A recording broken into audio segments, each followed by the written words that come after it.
Joe Rogan Podcast. Check it out. The Joe Rogan Experience. Train by day, Joe Rogan Podcast by night, all day. Good to see you, sir. Thanks for having me back. My pleasure, always. Yeah. So much crazy shit going on in the world. And even before we scheduled this, like more crazy stuff has happened. The war broke out, all kinds of things. Yeah. How are you feeling about the President Trump? That's a open-ended question. Do you text with him and talk to him? Occasionally. Yeah, occasionally he'll send me a text. I get these like Truth Social posts of things that he's saying, but this whole fucking Iran thing, man. Like, did you see this coming? No, definitely. I don't know. I mean, who did? When did he even decide? Their national security strategy they put out in November basically just said we've degraded their capacity. It's a win. There was no sense in which there would be additional action. I think it ushers in a new paradigm. Completely, the older post-war era is just over. Mark Carney, the Prime Minister of Canada, articulated that at the World Economic Forum, probably better than the Trump administration did, saying very clearly that older rules-based order is gone. You saw AOC try to sort of articulate it, but she sort of fell apart at the Munich Security Conference in February. So this is an administration that is, and I don't even think they're thinking. I wrote a piece and I decided not to publish it because I was sort of like, decapitation doesn't really work for regime change. But it's not clear that they're really out for regime change, or they're just asserting power, shaking up things. Some of it's art of the deal, changing the person that we're negotiating with. That's Venezuela and Iran. Is it really going to change those regimes? I don't think most people don't think so, but I'm not sure that that's what they're going for. They're just going for an assertion of American power in service of American interests. And then what happens in Iran, what happens in Venezuela, I don't think they care that much about. At least they're not behaving as though they do. Well, neither thing made any sense to me. The Venezuela thing, look, they wanted him out forever. And he definitely stole the election to get in there in the first place, and he was a dictator. But at least that one was at least clean. They go in, kidnap him, get him out. This one's nuts. Like, in what's happening in Tel Aviv, it's hard to know what's real and what's not because there's a lot of fake video going around and a lot of weird posts on X. So it's, when I do peek in, it's hard to know, and you have to listen to Grok, and then Grok's dismantling a lot of the fake videos. Mm-hmm. What are the fake videos that you're thinking of? This is like Tel Aviv? fake videos of, like an insane amount of bombs dropping down on the city. But it seems like there's a massive amount of destruction in Tel Aviv. Yeah, I haven't checked in lately, but I'm assuming. Was that just today or? Yesterday? Yeah. Yeah. I think the president is. There's been some, Rubio said something about how, we had to act because we knew that Israel was going to act anyway. And I think people interpreted, and then Netanyahu was in the White House a lot. I think this president has shown, whether you like him or not, and there's certainly things that I'm unhappy about and have criticized. But I think Trump is in charge. Like, he's making these decisions. There's nobody behind him. There's nobody pulling for all of that. The Russians or whoever, or these now the Israelis.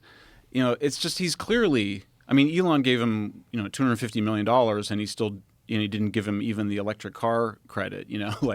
Like Trump is in charge. I think that's one of the big lessons from this. And I think that means that there's not a lot of second order thinking here. Like, what's the move after that? He doesn't know. He's just acting. That's what's so wild about it, is that this older foreign policy establishment, which, was like, let the experts decide what the right foreign policy, all these think tanks, that's just gone now. It's just irrelevant in this presidency. And I don't think it'll come back. Like, if you get a Gavin Newsom or a President AOC, President who?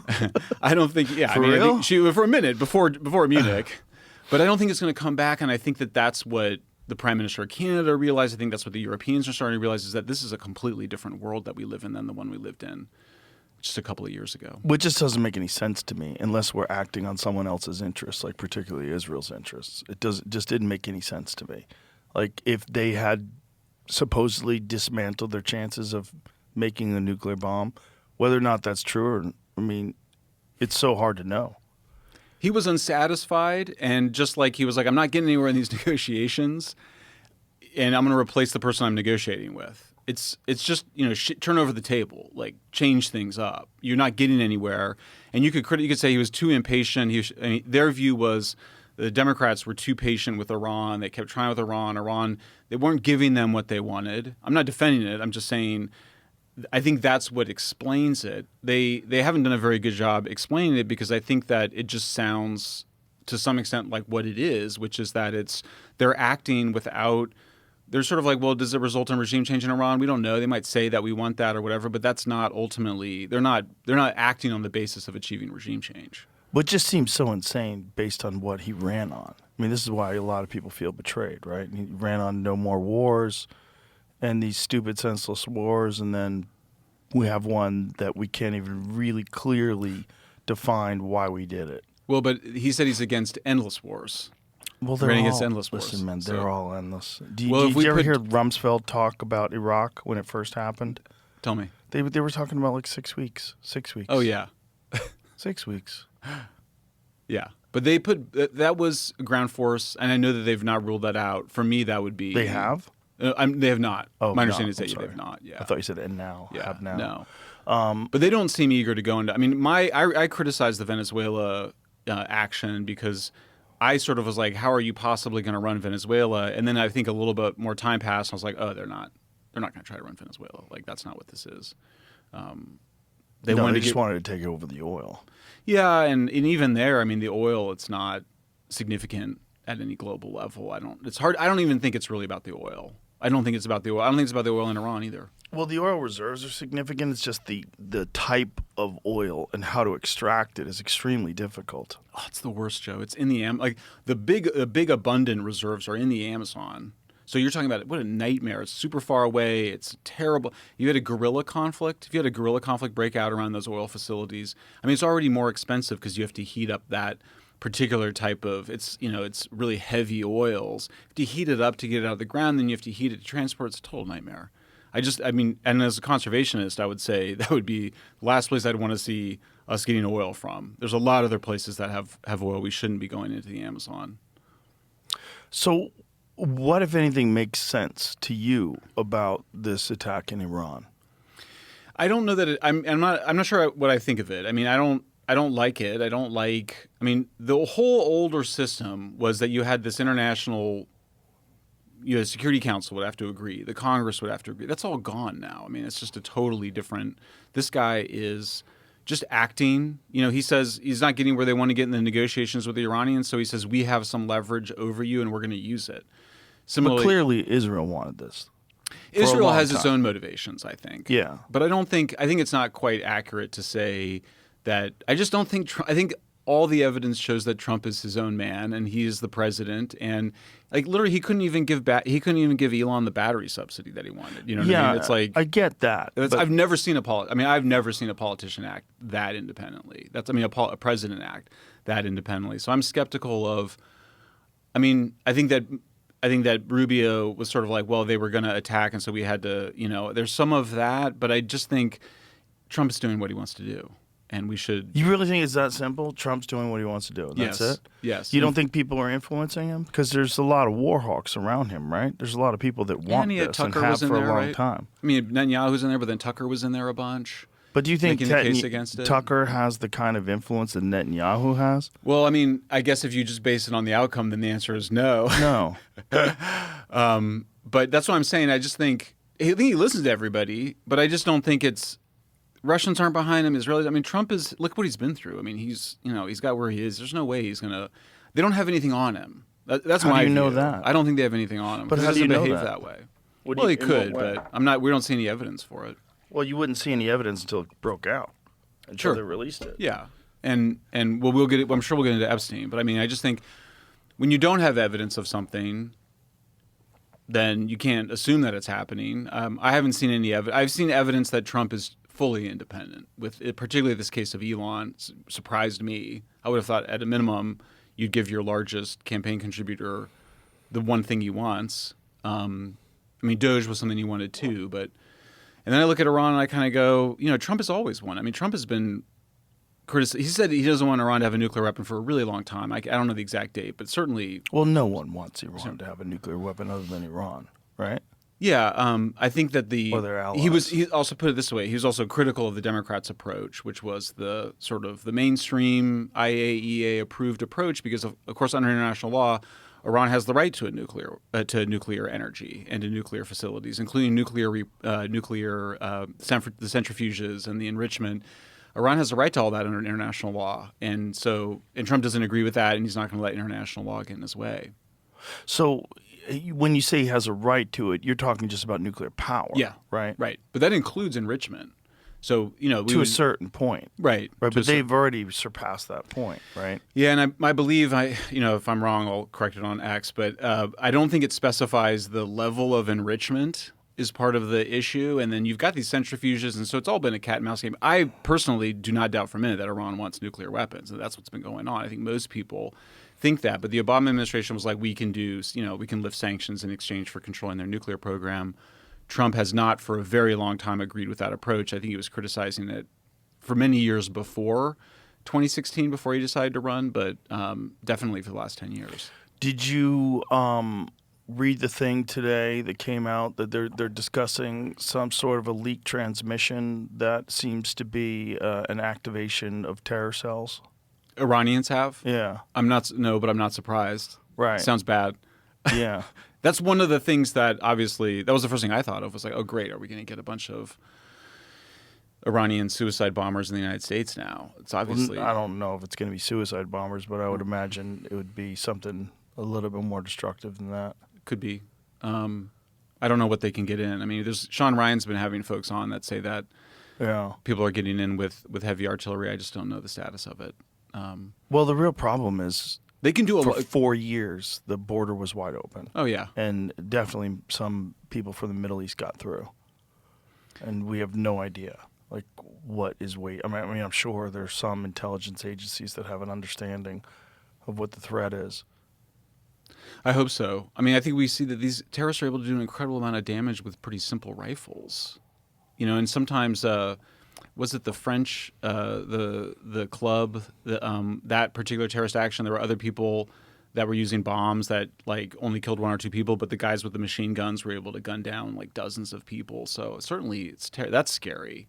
I think none of us want. I think that's where a lot of Americans, when it happened, the reason so many people were against it, I believe a majority is against it, is because you're like, great, what do we, First of all, is it going to be another endless war? And second of all, are we going to get a bunch of terrorist actions here? I think if we did, I don't think support for the war goes up. I think it goes down. Oh, for sure. Yeah. I mean, it's just such a I mean, the whole situation internationally has been so tense already with what's going on in Gaza, with what's going on in Ukraine. It's like, and to add this to the pile, it's like, I mean, it genuinely feels like there's a real possibility that we might be entering World War III. What would that look like? I don't know. I never expected Iran to start attacking. They launched bombs into UAE, Dubai. I mean, where else? I think they expected that, though, right? I mean, it makes Really? Iran looks pretty isolated. I mean, I will say, I was totally, obviously, maybe not obviously, but very much on the left and was opposed to all the stuff Reagan was doing. I remember even in the 80s. But it's like he really did.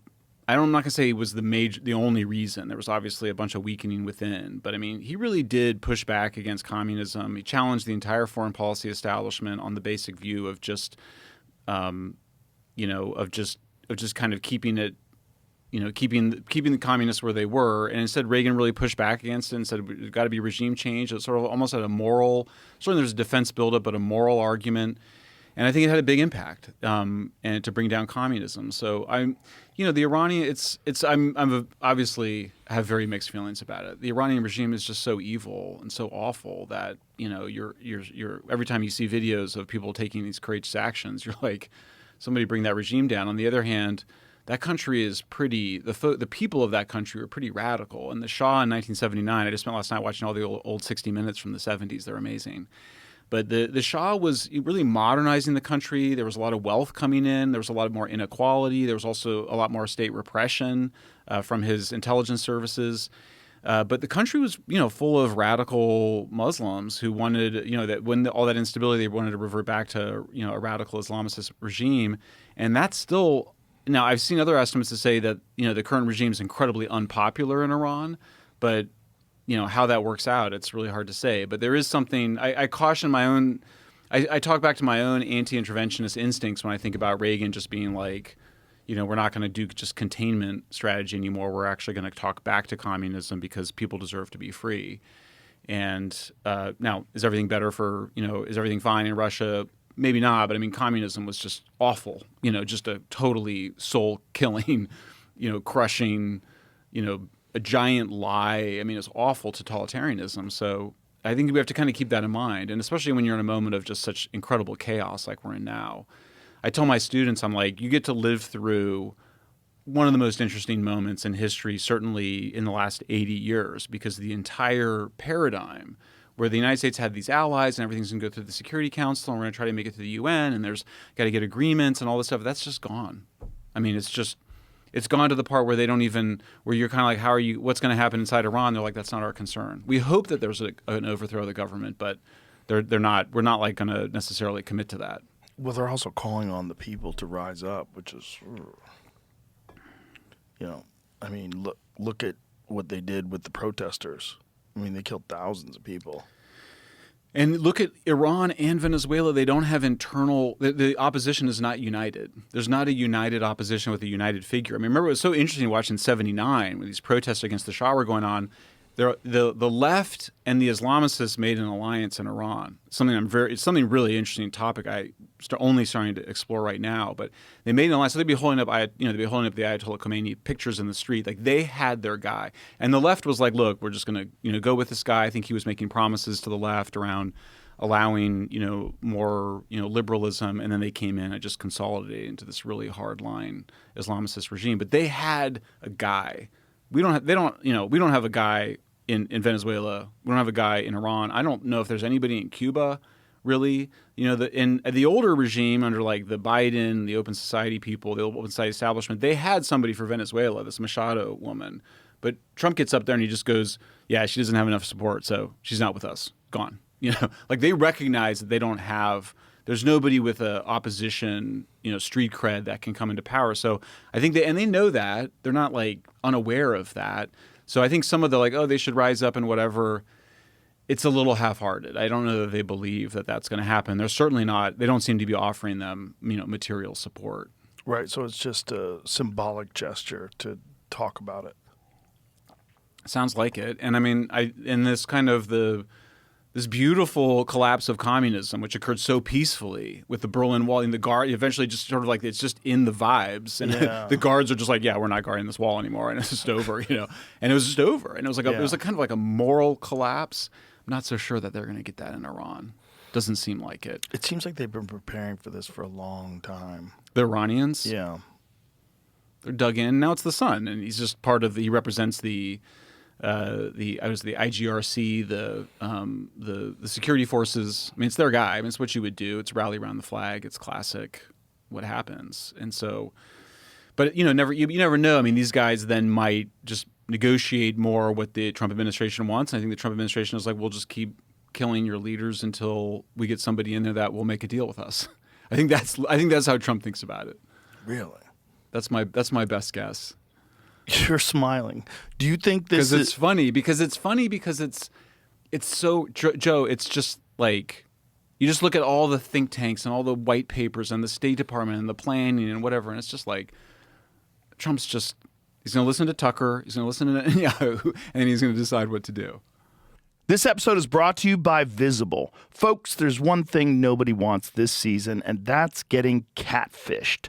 And it's not just dating profiles that are putting you at risk. It's also big wireless carriers. You know the type. Looks great at first, promises a low price, but once you're locked in, surprise fees and an expensive bill that isn't what you were expecting.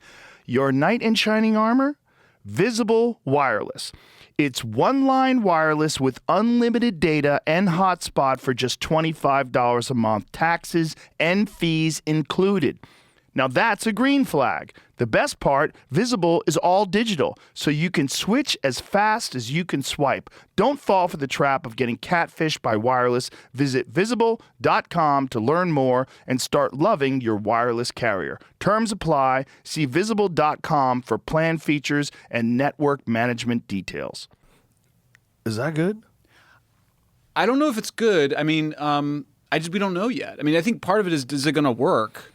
Part of you goes, is it moral? And you're like, well, but does it work to have better outcomes? I don't know. We're in a realm of absolute chaos right now. We're also in a realm where AI is going to be powering autonomous weapons, if not already. I mean, that is going on. That is so interesting. This thing with Anthropic and the DoD and what's happening there, that is really interesting. So initially, Anthropic was hesitant to allow them to use autonomous weapons, right? I don't know the status of it, but you saw the OpenAI, the head of OpenAI Autonomous. She was the head of autonomous weapons, I think. Don't get me exactly right, but she just quit like a couple of days ago. It was on X, and it was just like a huge story. So you have a bunch of you have a rift in between. Now I think Sam and Elon are both on board and want to keep working with the DoD, but it looks like Anthropic broke and then Hegseth was like, well, but then we're going to punish you for this. That's very consistent with a kind of nationalist vision, which the Trump administration has, which is that your security strategy, your economic strategy, your border strategy, it's all your industrial strategy, it's all a single thing. Your trade strategy, it's all a single thing.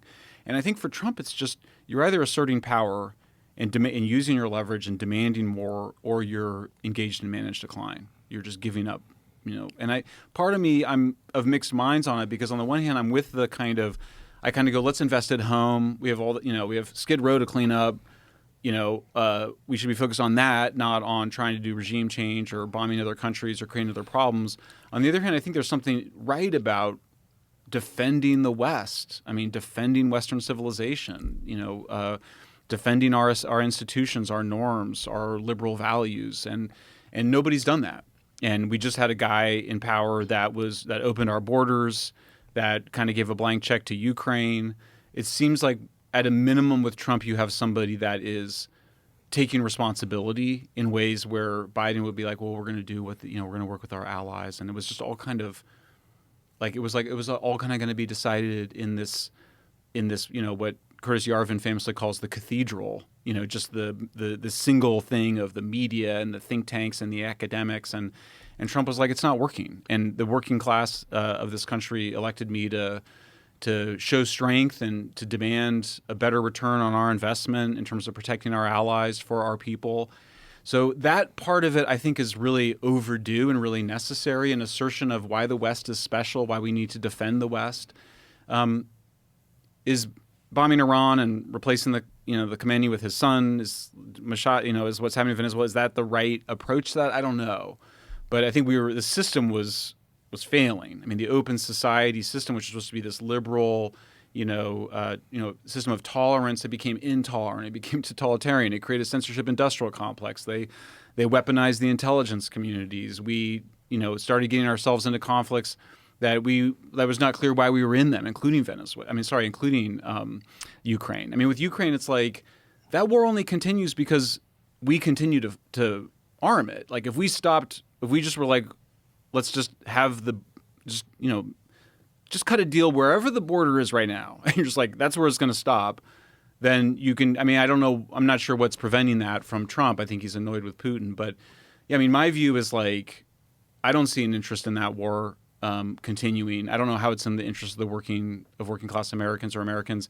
And I have the same questions about Iran and Venezuela and Cuba, but I think that is a totally different paradigm than the one that we had from 1945 to 2024. Well, the idea of tolerance for, with the last administration, that seems just to be a narrative. It seemed to be a political strategy of keeping the borders open to increase populations in blue states, raise the census, get more congressional seats, and then a path to citizenship where you'd have permanent voters. That's what it seems like. And then there's also a ton of Medicaid fraud that's wrapped up in that we're now seeing. Yeah, I think that's part of it. I mean, the Times did a piece on why Biden left the borders open, And it was What was there? It was a funny piece. Like there was this. It was part of it. He's so out of it, right? Like it was not clear. Like there wasn't clear. There was like a meeting where he was like, "Yeah, we're gonna just do this thing."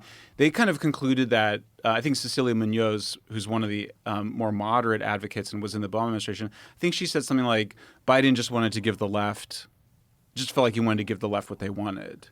And that's what the Soros think tanks and the very progressive immigration groups have been advocating. He did the same thing on climate, so it makes sense. I know Elon talks a lot about how it's about importing voters and whatnot. Maybe, but it's not even clear that that's a strategy that's going to work.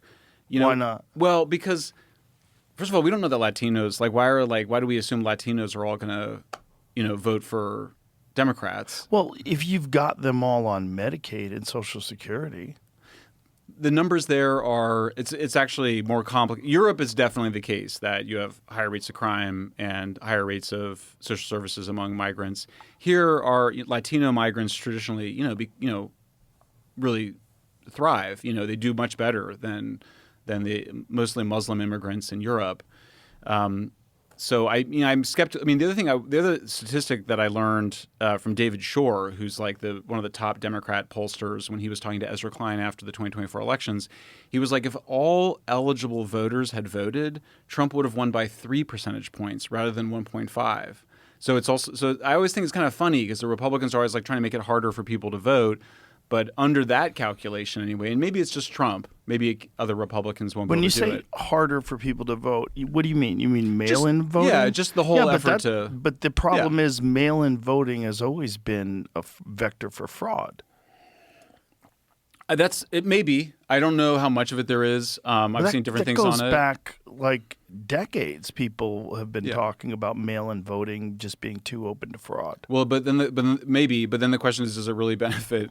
I mean, in other words, if David Shore is right, if everybody who could vote had voted, Trump would have won, like, basically by twice the margin. Yeah. Well, I don't know if that's necessarily true, but when I see laws like what California has where you're not allowed to show ID, I've tried to find some sort of charitable way where that would make sense other than you want to open the door for fraud. There's nothing.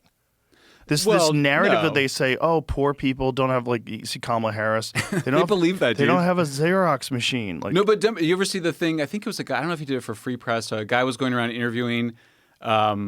First he interviewed liberals at, like, I think UC Berkeley, and he was like, do you think that you should have to have an ID to vote? And they were like, no, because black people don't have IDs. And like, that's just because they're hearing that on NPR. No, I know, of course, but they believe that. Yeah. I mean, but then I don't know if you saw that. It's an incredible video because then he goes to I think he goes to Harlem or he goes to like a black neighborhood in New York, and he was just asking black people, it's like, do you have an ID on you? And it was like everybody was like, yeah, like what's the matter with you? Well, it's also we just got done with 3 years of you need an ID to prove that you have been vaccinated.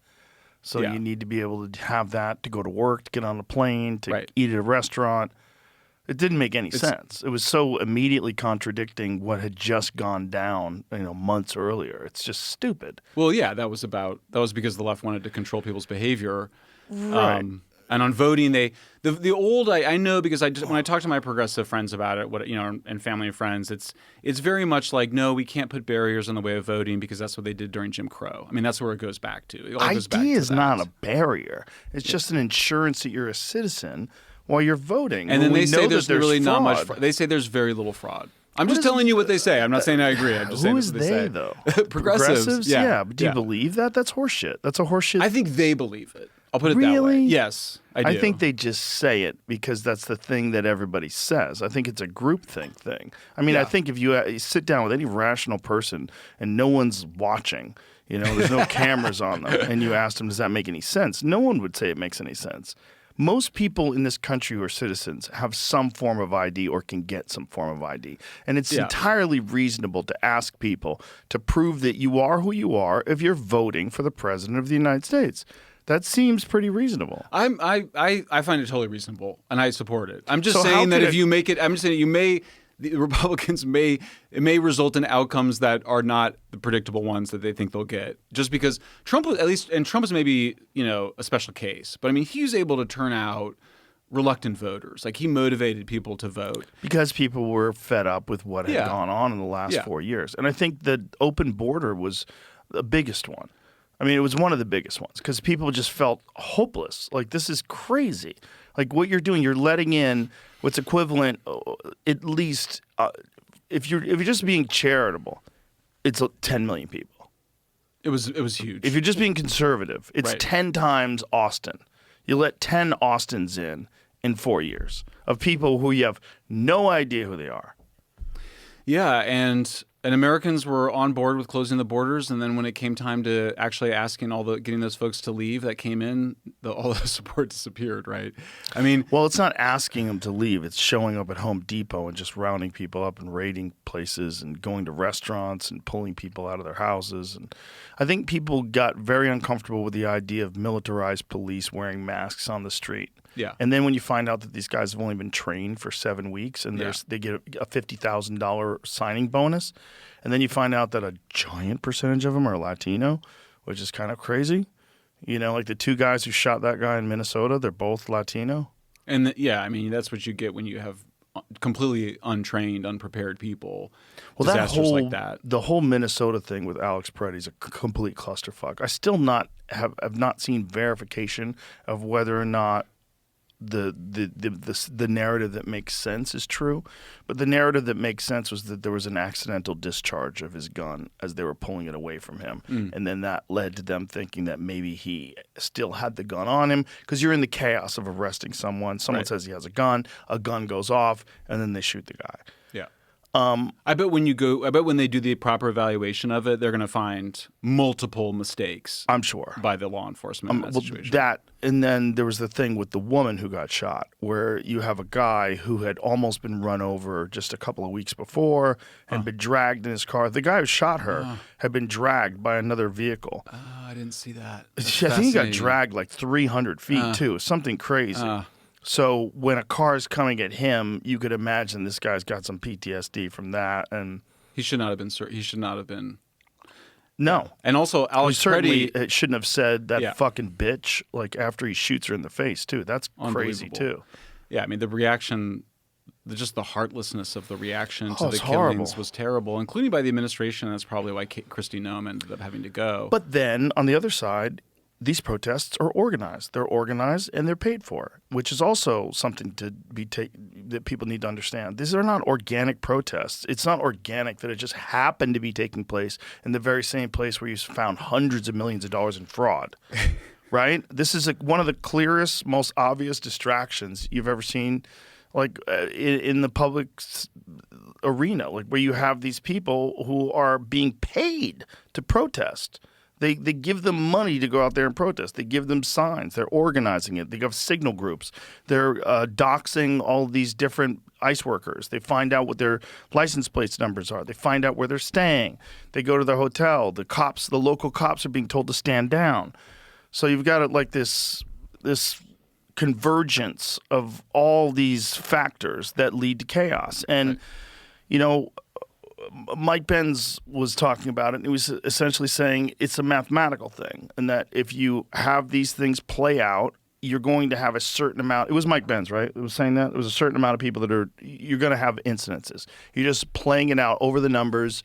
Certain amount of these protests. You have organized protests. You have untrained ICE agents. You have a lot of chaos. You have support for people screaming in the streets. Someone gets shot.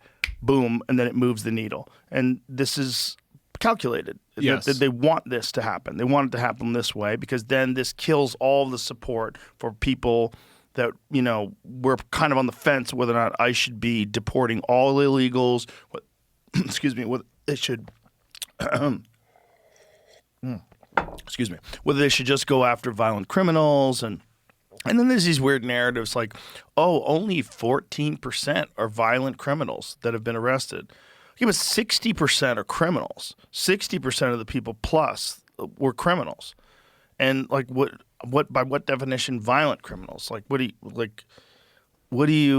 it okay if they just come in here and rip people off? Like are you fine with that? It's just like the violent ones we need to get rid of? Like I think they didn't. Yeah, they did a fairly poor job of it. Like, why were they focused on Minneapolis? I think most people don't understand how radical the left in Minneapolis is, because you think of it as a Midwestern place, but it's actually got a long radical left tradition. Yeah. And as you were saying, I mean, Alex Preddy, he should have been arrested several days before when he had a gun on him and got into an altercation with police. They should have arrested him then, and then they could have.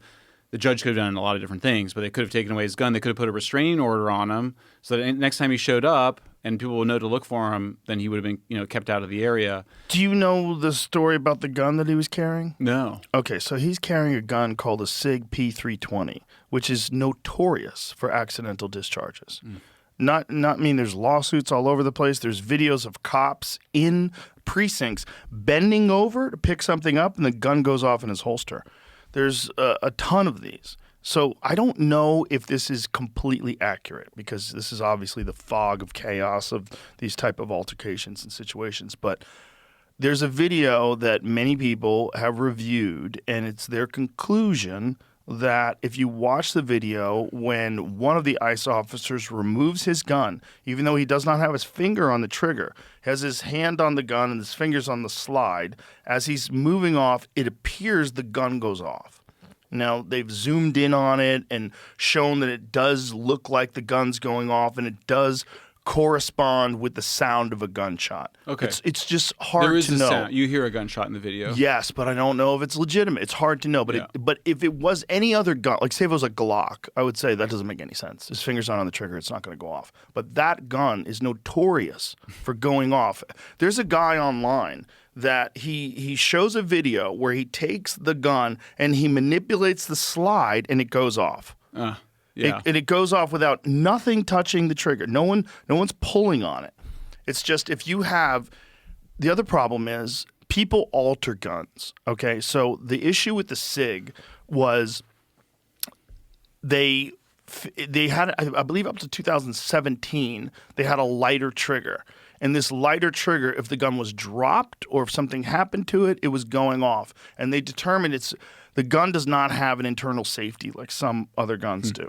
I'm not an expert, so I don't know exactly what the trigger mechanism is, but my understanding is that the trigger mechanism is different than their other guns. Like they have another gun that's notoriously reliable. It's a SIG P365. You could drop that gun, it's not going to go off. It's not known for accidental discharge, but the 320 is known. And there's tons of videos of people demonstrating this online. There's a video where they're on a range and a gun goes off in a guy's holster, and the range instructor says, "What the fuck just happened?" And this guy, he points to this, the gun that went off, and he said, "Is that a SIG?" And he goes, "Yeah." He goes, "Get that fucking thing off the range." So it's that notorious. This one particular model, and it just happened to be the one particular model that Alex Preddy was carrying, which is fucking crazy. Well, his behavior was really reckless. It's really hard for people to hold two ideas in their mind at the same time. Like ICE messed that up, I think clearly. And Alex Preddy, I mean, we see the earlier video, where he kicks out the taillight of the ICE vehicle. Right. And he's got a gun in the waistband of his jacket. It's hidden by the jacket. He gets into this altercation with the police. I mean, when I posted about it, I didn't say this, but a lot of the responses were suicide by cop. People were like, suicide by cop. I mean, and I'm not making that claim, but I mean, his behavior was... I mean, the recklessness of the gun choice mirrors the recklessness of his behavior in those instances. And I heard people being like, "Oh, well, he was just defending that poor woman." There was a police officer engaged in an arrest of a person, and Alex Preddy intervened in that. I mean, I think you can mess around about it. It was a little. I don't know if it was an arrest. The police officer shoved this woman. Yeah, he was in an altercation with somebody. Yes. You don't go. People, in other words, people go, "Oh, you got to put yourself in." What do you think you're like? What do you think's going on here? Like that he should put himself in between that? No. The way the ICE officer wasn't a police officer, right? It's an ICE officer. Do you call them police? The way the ICE officer reacted to the woman that bothered me. Like he just shoved this lady, like stepped forward and fully shoved her. That's when Alex Preddy gets involved. Yeah. And then pepper spray comes out, and Alex Preddy should have absolutely filmed that. Should have filmed the whole thing. That's exactly what other people were filming it. It was clear. There's cameras all over the place. But don't. There's multiple angles. Yeah. So, but it's like I just don't think that's appropriate behavior to go and get. That's That's fair. not the tradition of like.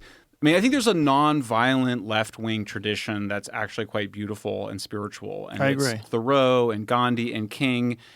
That's not what was going on in No. Minneapolis. Well, that's not at all what's going on. This is a part of the problem with these things being organized, right? Organized, paid protests, and also people being radicalized by narratives. Then, of course, very different than what was going on with the civil rights movement. You have social media. So people are like radically pushed in one direction or another, and it's not clear whether or not that's organic.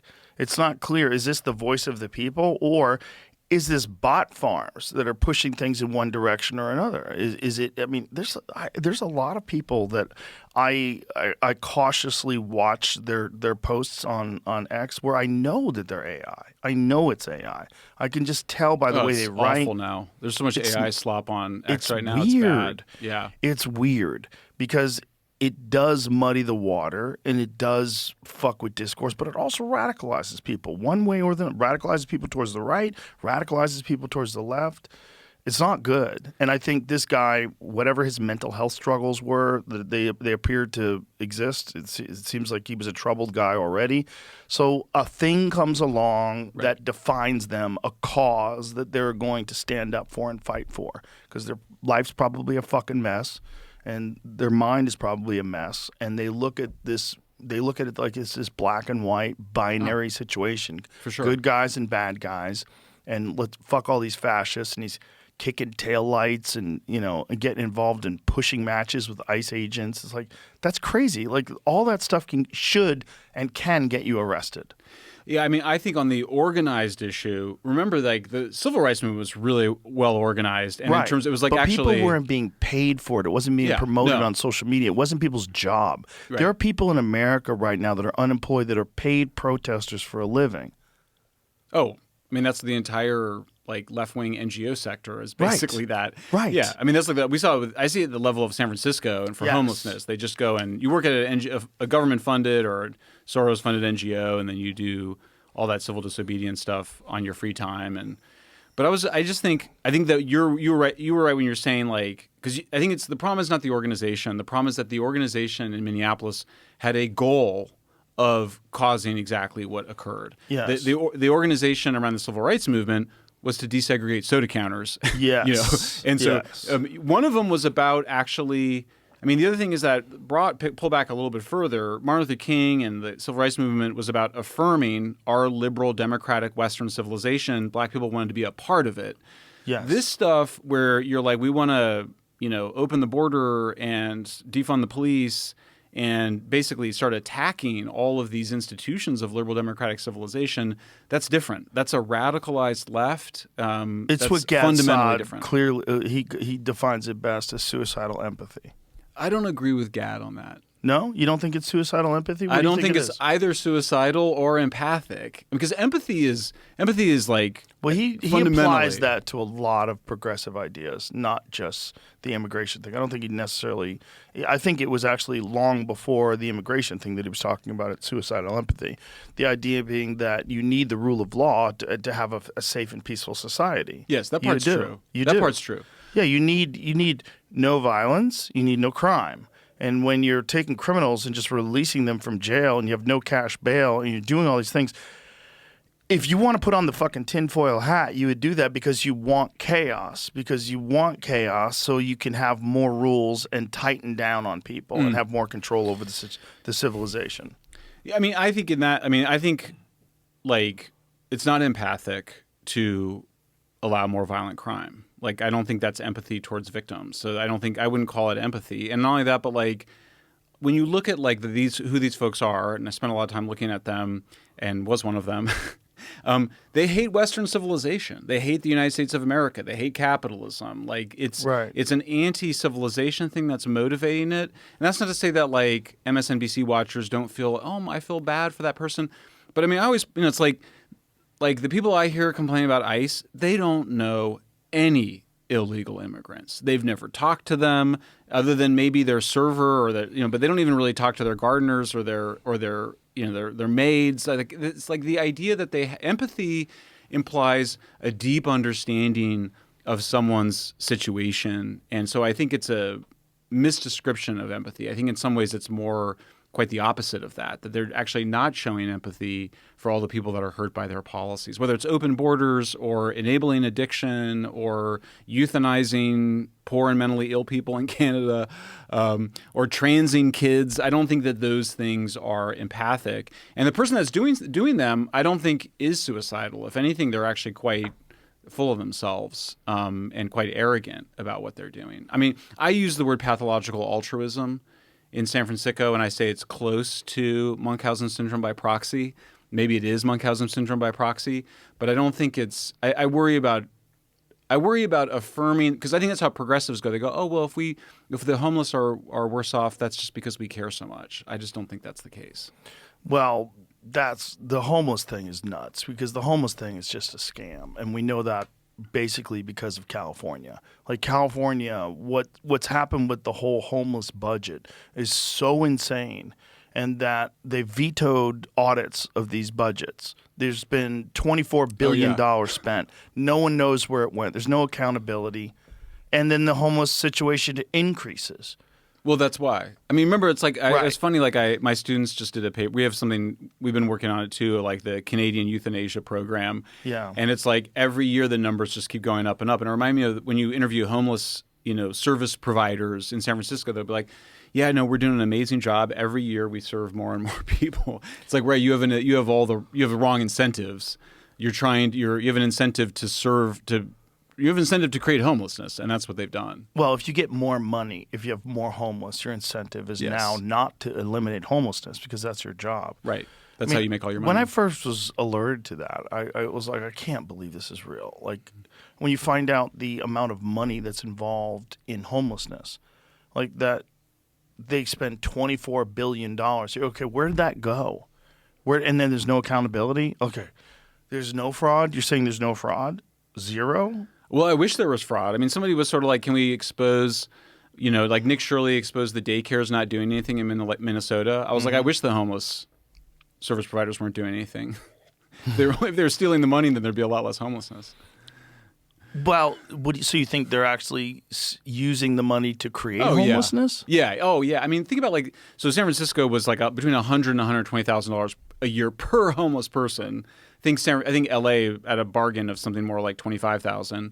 That's just San Francisco. That doesn't count the $24 billion that California gave. So that money's going to single resident occupancy hotel owners. It's going to nonprofit service providers who are just bringing food and alcohol and drug paraphernalia to make it easier for people to do drugs and overdose and live in tents on the street. It's very expensive to kill that many people that way. That's what San Francisco has proven. Right, but it's really about the amount of people where that's their industry. There is an industry in taking care of the homeless situation and addressing the homeless situation. And, Colion Noir, when he was on the podcast, he was explaining to me that he went to San Francisco and he was like, why is it so bad up here? Do they need money? He's like, no. This guy who's a lawyer was explaining it to him. He's a lawyer as well. Was explaining it to him like, no. These people are getting money to deal with the homeless situation. And some of them are making $250,000 a year and more, which is just nuts. And then it's not getting better. It's only getting worse. And yet they still keep getting that money. So it's like there's zero incentive to make it better. There's only an incentive to make it worse. And then when you have no accountability, so there's no auditing of the money, $24 billion is a lot of fucking money. So who's getting greased up? Where's that money going? Mostly it's into the temporary, what they call it permanent. It's a propaganda word. It's a permanent supportive housing. It's neither permanent nor supportive. It's often warehousing addicts where they die. I mean, we know that they die at very high levels in those little crummy, single resident occupancy rooms. Yeah. They bought a lot of motels that were, low income, cheap motels, converting them, but they don't really. All that money should have gone into a centralized addiction and psychiatric care system. CalPsych is what it should have been, and instead it's just basically incentivizing people to live on the streets and use hard drugs and die and overdose. What's just so crazy. I mean, if you wanted to make it better, you would incentivize them and pay them based on the amount of people that are no longer homeless. Right. But they don't do that. But then the problem with that is, well, you're eventually going to fix it all, and then your business is going to go away. Right. And that's all happening. I think it's all happening unconsciously. Like there's no room. There's no like secret room where they're rubbing their hands and being like, oh, we're going to make a lot of money this way. It's just when you interview them, it's a very basic view. It's just these people are victims. They're victims of white supremacy and capitalism, and to victims, everything should be given and nothing required. Well, I think that's a nice narrative, but I think once you start getting monthly paychecks from the homeless industrial complex, I think your incentive is to keep this party going. Well, sure, but that's your job. But they think it's good. I mean, they go, this shows how good we're doing that we got a bigger budget this year, and that's how they rationalize it. Yeah. Yeah. I mean, it's a sign of a very sick society, hence the title of your book, San Francisco, which is a great title. I mean, it's a sick place, and it was one of my favorite cities. It was an amazing city. I mean, I filmed my Netflix special there in 2016. So in just the amount of time, in 10 years, it's completely fallen apart. When I was there in 2016, it was great. There was always a lot of homeless people there, but you have that in any liberal city. But it was never an epidemic. It was never like tents everywhere and shit on the streets. That wasn't the case. It was just, it was a liberal city, a progressive liberal city, but it was cool. There was a lot of outdoor music. It was fun. It was a great place to go to restaurants, and people walked around. It was a great city filled with intelligent, interesting, open-minded people. Man, I lived there when I was a little kid. I was there during the Vietnam War. From age 7 to 11, I lived in San Francisco. It's a little bit better now. They've had a new mayor. Yeah, a little bit. I want to acknowledge, I can't lie about it. It's a little bit better. I agree. I interview a lot of people still about what's going on. It's still there. Like, did you see what happened with the mayor? With his security guard? Yeah. Got pulled down? Yeah. First of all, security guard on, for sure. needs to learn some fucking jujitsu. The way he let that guy grab him, he didn't pummel, he didn't do anything. It looked like he had no understanding of what to do when that guy grabbed his body. Like, how is he a security guard? That's crazy. How can you be a security for the mayor if you literally don't know what to do in a clinch? I thought he looked like he didn't really see the guy as a threat or something. Like maybe he thought he was just a crazy homeless guy or something. Even if I didn't see a guy as a threat, if a guy grabs me like that, I'm not going to let him get that position on me. Yeah, and he cut it back. Apparently, cut his back of his head. And he banged him on the ground. Yeah. He body slammed him onto the fucking concrete. And then kind of a metaphor for the whole situation. The mayor just walks away, and he walked away like it was nothing.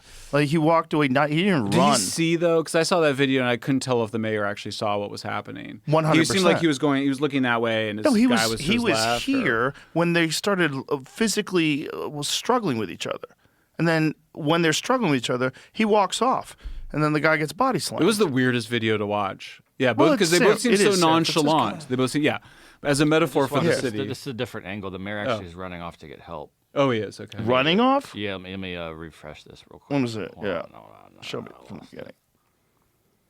So there's the mayor right there. Okay. He pushes this guy here in a second. The mayor sort of, as soon as he gets to the sidewalk, he takes off. So why are they hanging out with this guy in the first place? That looks like they're in Camden right so there. The security guard started it, and he doesn't know what the fuck he's doing. And there's the mayor over here. Okay. Oh, look at his shitty this technique. Is much better video. And the other guy's a lot stronger than him. So the mayor, he walks off. Hold on, he starts running right. He seems relaxed. Okay, he did start walking slowly, and then starts. But that going to get help. That guy started it all. He pushed that guy. If you're a security guy, the last thing you want to do when there's one of you and two of those other guys is deal with a situation that way, where you push a guy. I have to say, it's something you said. I'm always surprised when I see them do. Like that was the same thing that happened with the Preddy. We were just talking about it. Don't you think this guy's probably armed too? I mean, but also, he shouldn't have pushed that guy that way. I mean, the whole thing is fucking stupid. Look at the chaos. There's somebody else just running around, another homeless person or something. Yeah. The other guy's probably talking shit. I bet that guy's funny. I bet he's saying the guy with the big coat on. I mean, I don't. For the life of me, none of it makes sense. Right. None of it makes sense. The mayor walking off casually and then eventually running. It doesn't make sense. The security guy just walked up to those guys and pushed them. When your details to take care of the mayor, you should be escorting him around that and getting him away from any potential trouble. Like the brazenness of just walking up and pushing that guy when you don't know how to fight at all. It's very clear when you watch the way they grappled with each other. He doesn't know what he's doing. This episode is brought to you by Intuit TurboTax. April 15th is coming fast. There's been so many tax law changes this year, which means you're going to need an expert who has your back. You're in luck. TurboTax now has in-person locations nationwide. Walk into their tech-enabled stores and meet face-to-face with a TurboTax full-service expert who will get your best outcome. Your expert works to get you every dollar you deserve while updating you as you go about your day. Head to TurboTax.com to find a store near you. Seems like we're having a lot of security problems in our society right now. It's wild, right? I can't believe the pushing. I mean, that's not even the pretty thing. Like, why pushing? Is that like an important law enforcement technique? I mean, what is that exactly? Well, not only that, he pushed a small woman. The ICE guy just completely, just full on shoves this small woman. Which means he was emotionally out of control first, right? Like, it means that he was angry. He was these angry. These guys are not like special forces guys. They're not well trained. Right. These guys are 7 Disciplined. weeks. No. 7 weeks, and a lot of them are financially incentivized. Because, like, if you can get $50,000, like, if you're in debt and then you could take this job on, when they get the $50,000, how long do they have to stay on the job for to have that money? To have that signing bonus? Or is it one of those things where you get the $50,000 as a signing bonus, but you pay it like a record deal type deal, where it's not really your money, you have to make it up later? I imagine, but still, if you can get $50,000, there's a lot of people that'll take that job. Yeah. They're just, it was just a bunch of bad choices made by the Trump administration on that one. Someone's Reddit comments saying they have no personal experience, but they've heard that it's $50K over 4 years if you're in good standing at the end of those 4 years. Right. Oh, so you only get it after 4 years. But that might not. Right. But for some people that have no job opportunities and nothing on the horizon, that $50,000 looks like, look, it's an extra $25K a year or an extra, $25K. For 4 years? For 50 for 4 years? Another person says that's incorrect. It's broken in 10 payments, once at 90 days, then once every year for 4 more years. Anyway, okay. It's broken out. But either way, it's $50,000 that you would not have been able to make ordinarily. I mean, we had police shortages before 2020. We had a bunch of police shortages after that, mostly by police officers who were just felt mistreated by the society and by their local mayors who said that they were evil. Well, didn't a lot of cops resign when Mamdani got elected? Oh, I'm sure. And then a bunch of police officers were driven out during COVID. So there was already our security forces have been, and they were just, people underestimate how important it is to feel like important in your job and respected. And it's not just about the money, because they would be offering more money. But I think a lot of people are like, oh, no, I don't want to be in a job where people are like spitting at me or throwing urine and feces. Well, not just that, a job where your life is on the line. Yeah, your life is already on the line, and then you're mistreated by the wider society, which actually creates additional risks, as this chaos in Minneapolis shows. So, yeah, it's just people want to believe that they're doing something that is appreciated by the community. And so when the community decides that they're against policing, your civilization's pretty far gone. Right, but there's a difference between policing and this ICE thing. The ICE thing is a different thing, right? They're looking at it differently. It's not like you're watching a violent altercation take place, the police show up and people are spitting on them. Like you're trying to break up a violent crime. This is different. They're looking at it like in the progressive narrative is like no one's illegal on stolen land, and we need to have open borders, and illegals or immigrants rather are the foundation of this country, and you hear all those narratives. The president and the administration, they wanted to pick a fight, obviously, with this with activists in this left-wing city. They thought it would redound to their benefit to show how crazy the left was, and it backfired on them. Well, I think they wanted to do something about the amount of illegal fraud that was just recently exposed in Minneapolis. But I don't know but you wouldn't do it with ICE raids, though. I mean, well, it's illegal immigrants. If you have illegal immigrants that are responsible for hundreds of millions of dollars in fraud, and at least some of them are illegal, it seems rational that you would send ICE in to find out who's illegal and who's not, and put a stop to some of it. And there's also this nationwide focus on this one place because of the Nick Shirley videos. Yeah, though I think that my understanding is that the motivation was to motivate people that are here illegally to self-deport. And so that's the main part of the strategy is this show of force. Because, of course, they wanted the publicity. They wanted people to be scared and self-deport. They claim that, 1.3 million people self-deported, or 1.4, and then another 400,000 or 600,000 deported through the normal channels. And apparently they're just limited to how many people they can actually deport through the normal channels. But people can self-deport. They can just go. Right. And because, of course, there's this thing called E-Verify, where you just have the employers have to prove that everybody you're employing is here legally, and they don't want to do that. The Trump administration doesn't want to do that because they'll upset, in particular, like the agricultural lobby, but others who depend construction, who depend on. So it's a funny. It's not great. I don't know. I'm not saying that I have the perfect answer to the other one, but obviously, like politically, the president doesn't feel like they can do E-Verify and maintain support from the business community for his political agenda. So you end up with a kind of underclass that's here illegally, but that's protected because they're working in a sector that the president and the administration wants to protect. But then you're also self-deporting people. I'm not sure exactly how they're thinking about it, but that appears to be what the heart of their goal is. Well, is this really was always, what a lot of people on the left back in the day would say that illegal immigrants was like a Koch brothers thing. This was like a right-wing thing, that they wanted this for exactly what you just described, and that this is not a left-wing progressive idea, and that what it would do is would lower the wages for the lower class and the middle class of this country, and it would be bad for the citizens. And so you don't want unchecked illegal immigration. Unchecked illegal immigration would just be for the right, because they're the ones who own these massive corporations that are profiting off of illegal labor. They don't have to pay them benefits. They don't have to pay them health care, any of the things that are, that cost money. Yeah, I mean, the left was always balancing a sort of open society. The Soros Foundation always wanted to have a free movement of people. That was sort of their view of why the Holocaust occurred, is that you couldn't move people, or at least the persecutions, you couldn't move people as easily. But then you had the working class, who were negatively affected by bringing in migrants who would push down wages, and unions, who were a big part of the Democratic Party.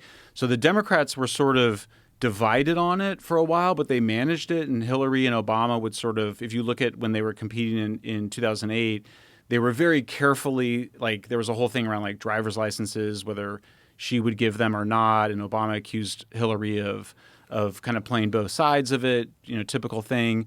But they also both spoke out strongly against mass migration. Fast forward 10 years, fast forward much more than that. It was at 16 years into today, and now you've got a much more working class Republican Party who's unified around keeping the borders closed and restricting the supply of low-income, unskilled workers. Because, I mean, it's just obvious. I mean, it was really weird to watch people that are always defending supply and demand and economics and economic policy then say, oh no, but having open borders and having all these working class people come in is going to have no impact on wages, when obviously it would. And I think that's also now gone. I think that's another thing that's just Trump has just changed. I don't think you're going to see Democrats going back to advocating that kind of mass migration again. Right, but you could see a world where they would push back against what has happened, what they would say the barbaric nature of some of these ICE raids, and then saying this is a filtered ice water in that too, if you'd like. You don't have to not have your bottle. We don't care. I think it's in the shot. No, it doesn't matter. We don't care. It doesn't matter. But you could see how they could go back to a much looser border policy and back to what they're doing. Because I think they won't. I think really? The closed border. I mean, I think that sweet spot of public opinion is like people really want to close. I think it was just really. But I don't think public opinion supported an open border, even on the left. No. During those last 4 years, but yet they did it anyway. Right. And they were moving people to blue states. They were moving people to swing states. They were flying people in, busing people. They were doing it on purpose. Isn't that also, though, because the blue state governors were more welcoming of them? There's a little bit of that, but there was also the idea that you're going to juice up the congressional seats because you're going to change the census. Maybe, although California lost seats, right? Because California's done such a fucking terrible job of governing their state. That place is so crazy. Like every time there's some new law that they're trying to push through, some new bill, and I'm like, do they just want everyone to leave? Like, well, they drove the billionaires out, right? yeah. I mean, I know they drove out David Sachs, came to Austin. I think Mark Zuckerberg moved to Florida. Yep. I heard rumors of Steven Spielberg. I don't know if I don't want to spread disinformation. I don't want to spread misinformation, but I heard he was leaving. But yeah, it's called the thing that drives me the most nuts is when these progressive talking heads saying they don't want to pay their fair share. With the amount of waste and fraud, why would you? You don't think there should be some accountability to how much fucking waste and fraud that has been clearly demonstrated? Like the solution is just give more money. Oh, and they can do it because they have it. So what? You just give more money, and now it's $30 billion goes to homeless with no accountability. Like, what are you saying? Like, where do you think this money's going to go? Where it's actually going to help people and affect things in a positive way? There's been no indication that that's the case. That the real problem is they just haven't had enough money from the billionaires. That's fucking ludicrous. That idea is ludicrous. It's such a lazy, intellectually lazy way of framing this whole discussion. That's saying, oh, they don't want to pay their fair share. Fuck you. That's not what's going on here. What's going on here, you have a completely incompetent government that's absolutely corrupt, and they want more money. Oh, yeah. Gas is like $8 a gallon almost now. Oh. That's bananas. They were going to shut down. I mean, the refineries are being shut down. In that initiative, the billionaires tax, is an SEIU initiative. So meaning it's the union that covers healthcare workers like nurses. They're very radical left, and the money is to provide Medicaid for undocumented immigrants. Like that's what they want it for, right? So like that's the whole thing. And so you literally get this is what people worry about democracy. You get it's very democratic, but you get these powerful unions and they're able to change the laws like that. I mean, it's called the Curley effect because there was a Boston mayor named Curley who made everything so bad for his political opponents that they left. But the consequence was that he ended up gaining more power. So when everybody moves to, when all the like moderate Democrats move to Austin or Miami or Denver or wherever, California just ends up locked in more to a progressive agenda. That's the problem. Well, I think the idea is that it's so good there that most people are just going to tolerate whatever new bullshit they throw your way. 100%. And also, I mean, it seems like the tech community is now backing this San Jose mayor who's running. He's Democrat, very moderate. He's been critical of Gavin. Running for governor? Yeah, Matt Mahan. So keep your eyes on him. I mean, he's not like maybe the most exciting guy, but he's definitely running as a moderate. That might be good. Some money. Yeah. Seems like exciting people are a fucking problem. I know. He might be enough to. I don't know. It's hard to say, but it does look like because I mean, look, there's plenty of the tech community only woke up politically in 2024. That's how long it took. And it really took things getting so bad where they were telling Mark Andreessen, as he said to you on your show, that they were shutting off whole parts of AI. The Biden administration was openly threatening AI and this huge new, and there's concerns. I'm not saying that there's not, but I think at some point the tech community, which had been, either leaning Democrat, for a long time since the Obama era, or wanted to stay out of politics because they just want to focus on their machines and their investments. They don't really want to be involved in politics. But they woke up in 2024, and so hopefully, because it's not. I mean, when you see what Soros has done, and you really appreciate the power that one billionaire can have, you kind of go, "Why is there nothing like that?" On the other side, why is it so dominated by Soros? And so I hope that that's starting to happen. But yeah, when you start to chase out the billionaires and the billionaires just give up on California, then it's got to be whoever's remaining to try to put the money behind the guy that can get some change there. Yeah, I don't see a pathway where California anytime soon turns around. I don't see how it could. I feel like the momentum has shifted so far in a terrible direction, and the solutions are always tax more, take more money from people. You see, you have this completely corrupt, irresponsible, fraud-ridden, wasteful government that wants more of your money.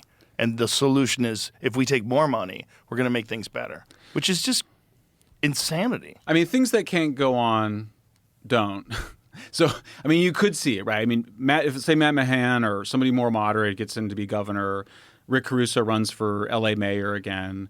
I mean, honestly, like if somebody can't defeat Karen Bass after she let Los Angeles burn away, which is we now know for a fact was just totally preventable, absolutely preventable. I was saying at the time, but now we know. They tried to rewrite the report, but it's clear it was totally preventable. How'd they try to rewrite the report? Well, the report, said here's all the things that the fire department should have done that didn't happen. And ultimately, the mayor is the one that chooses the fire chief and fires the fire chief. And the mayor was warned. They were warned. And she flies to Ghana for this little junket, presidential inauguration, palling around when she should have been in L.A. with at a command headquarters. And, and if she wasn't, then Gavin should have been.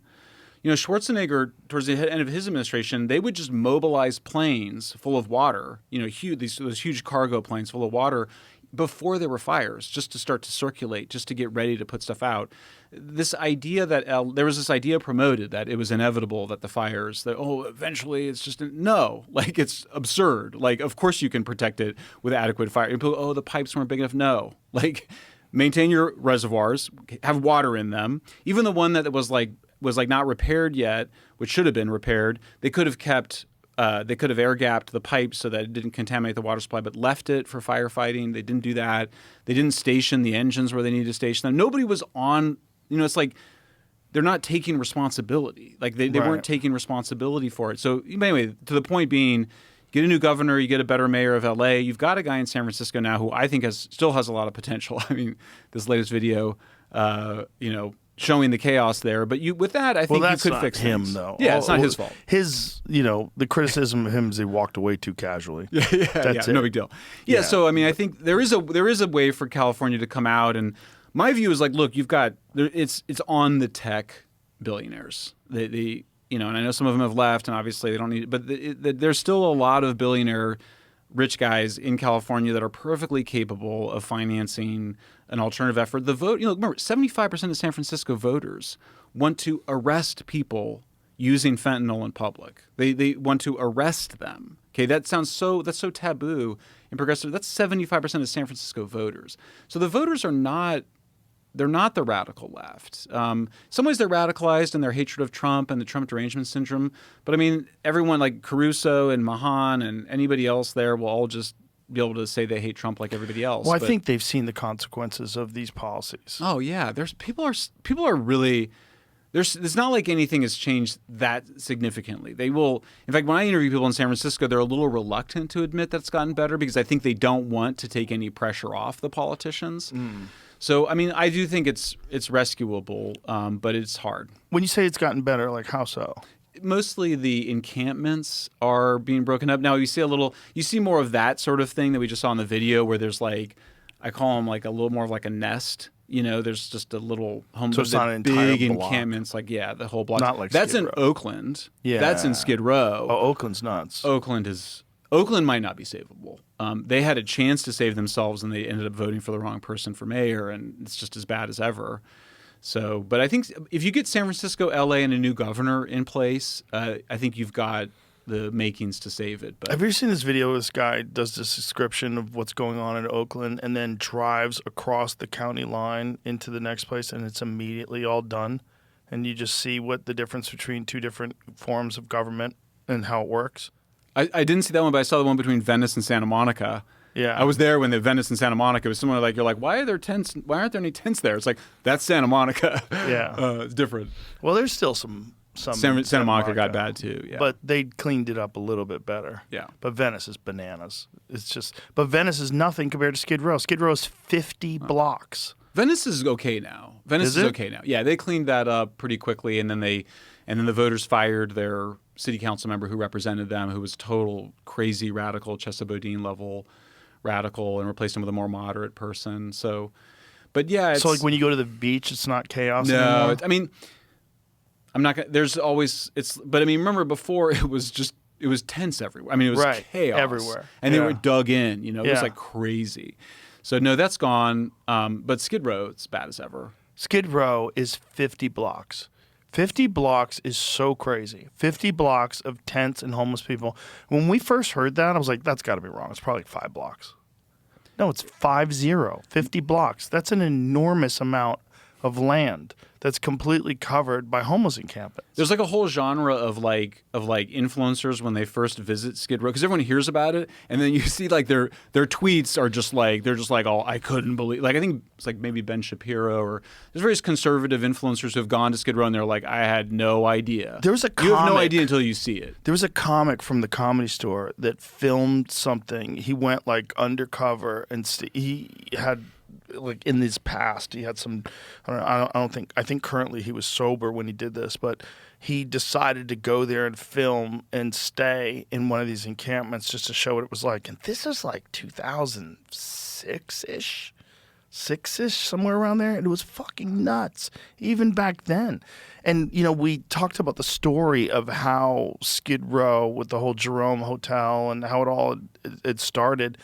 Skid Row was the place where they would take all the homeless people and all the people that were problematic, and they would move them there and keep them there. And the idea was that you just keep them out of Beverly Hills, keep them away from Hollywood. We're doing movies, and we've got famous people walking around. We can't have homeless people. So just snatch them up, take them downtown, and contain them. So they had them contained in this area, and they called it Skid Row. And then it just kept getting bigger. It's not that different from the Tenderloin in the sense that those are places where those single resident, those are the places where the really cheap hotels were. Mm-hmm. They were like often for like working people that were in town temporarily, like temporary hotels. Some of them would just be cages. There were no walls. Like you would just get your own little. That was how primitive they were. And then it just evolved over time, and then all of them became subsidized for the homeless. But yeah, it's I think California. I think it's important. I think with Trump. And again, like him or hate him or disagree or whatever, you see the potential of this country in particular to make a big change. And I think that it's ultimately resulted from a unleashing of, social media made it all possible. It allowed for people to get, accurate information for the first time in a different paradigm. So I don't want to lose hope on the Golden State. But you lost hope on Oakland. Yeah. Yeah, but maybe I never had hope for Oakland, so. Well, at one point in time, Oakland was great. Yeah, I mean, Jerry Brown actually brought it up a bit, got it more development there, but yeah, it's all about governance. Yeah, it is. Yes. Hey, can I use the bathroom? Yeah, sure, Sorry. sure. We'll pause. We'll be right back, folks. Okay. I just sent Jamie something funny that someone just sent me about San Francisco. There's this guy, I think he calls himself the gay Republican. The gay Republican? There's a lot of those, actually, but which shouldn't shock people. They're closeted about the Republican part now. That's the thing. Well, it depends on how wealthy they are. I mean, some of them are pretty, Peter Thiel, pretty open about it. He was, about his republicanism. Watch this. Ram Transit. We refuse to release crime surveillance videos because it will make people racist. Releasing videos would create a racial bias in the riders against minorities on the trains. Why would it do that, San Fran Transit? Why would it create a bias? Is there a reoccurring theme among the people committing crimes? You could say that about European crime statistics as well. Yes. That's also why the Yes. Germans actually, in particular, but I think other European countries did not want to release. Right. But they did get them out. They have come out now. So.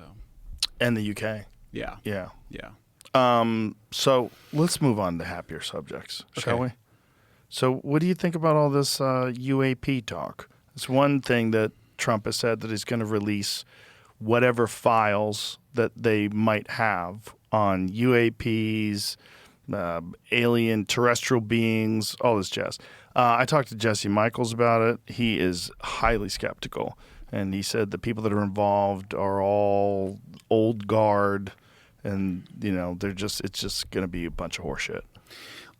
Maybe. I mean, just first of all, look, I think whatever you think about the phenomenon, this is amazing. I mean, the president just said he's going to release all these things. So, after decades of saying we're not interested in this, we're not following this, we're shutting down Blue Book, there's nothing there.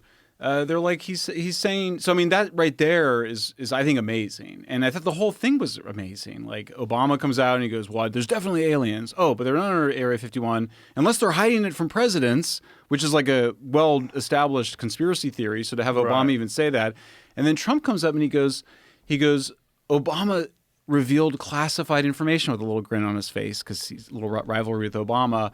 I might help him out by declassifying it. And then a few hours later he did. what can't you like about that? I mean, I think that Well, it's theater. That's what you can't like about it. it's theater, but I mean, Until we just something really Yeah. comes out, this is just another distraction to keep us from thinking about all the other things that are going on. But you can't be so. I mean, we should get into Epstein files too, because I do Yes. think I have a different view of Epstein now. But look, I just think we've been asking for more transparency, like we had in this very brief period in the mid '70s with the church committee hearings. It really took a whole Watergate. It took something big. It's been over 50 years. We got a lot of Epstein files. Yes, there's some missing, but we got JFK files, Amelia Earhart files, and now we're going to get some UFO files. Is it going to be everything? Of course not. Like, there's just no way. But I don't think I think we should hold both. We should be happy that there is an acknowledgement that there's a lot of government files and that there's some commitment to release them, because I do think it's easier to get new Epstein files released after you have some Epstein files released than if you have none. And I feel the same way about UFOs. Okay. So it's easier to get more UFO files released, but release What do we want? I think one of it is what do we want? And I've been, I respect John Greenwald a lot. He runs something called theblackvault.com, where he has been FOIAing. He's been issuing, Freedom of Information Act requests on UAP, but also a ton of other issues since the mid-'90s. When he was 15 years old, he became obsessed with doing FOIA requests. And he has identified a number of documents that we know exist with redactions. One of them is the UAP task force, which has a line that just says potential explanations. The first explanation is redacted, it's blacked out. The second one is, some sort of natural phenomenon. Number 3 is blacked out, is redacted. Unredact those. I mean, come on, guys. You can't tell me, we have to protect our censor data. Come on, guys. I mean, that's not censor data. Tell us what the potential explanations are. In terms of the censor data, John also made a great point. Do you remember when the Pentagon released the video of the Russian jet dumping fuel on one of our drones? There's a famous video where they show it's a hostile act by the Russians dumping fuel on our drone. When was this? Just recently. I mean, must have been within the last year or so. So they're not. We do see they do release. Warfare. Various times they do release things, and you can kind of go, okay, that means that we have.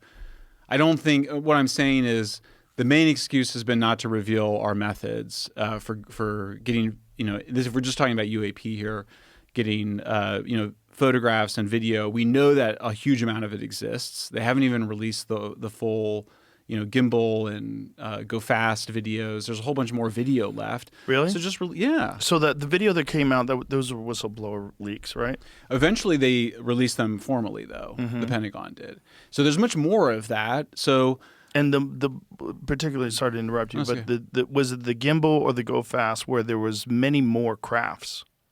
I believe that there was. So there's 3 videos, right? It's gimbal, go fast, and then what was the one where the Tic Tac video? It moves out of the frame. Yeah. My understanding is that there's significantly more video for all of those. And then my understanding is also there's just a lot of other videos, particularly from those 2 incidents. Certainly there's so much more sensor data because we know those incidents had a lot more going on, right? Than just was filmed by those videos. So I think that now there is. I was going to say the UAP community. There isn't really an organized one, although Jesse's doing an amazing job of organizing it. We should be really specific and say, here's what we want. I did a piece with John Greenwald. Representative Nancy Mace wrote an open letter to the intelligence and military community saying, here's a set of documents that we want to release. So I think the good news is we're look, the president has said he wants this. We've identified a bunch of documents, identified a bunch of videos and film. Yeah, I mean, are they going to withhold stuff? Are they going to mislead? Probably, but that's been the story for 80 years. Well, yeah, you saw the Age of Disclosure, right? Yes, of course. Okay, so I think they make a really good point in Age of Disclosure that if they did release things, the real problem is misappropriation of funds, lying to Congress, and the fact that some of these, you would assume that the way these things are being handled, if they do have crafts, if there is some sort of a back engineering program, that back engineering program is going to be held by a military contractor. So whatever the contractor is, whether it's Rocketdyne or whoever has it, right? You would imagine that the other competing groups would be very pissed off that they didn't have access to this thing, and they could sue. The misappropriation of funds, lying to Congress, people could go to jail.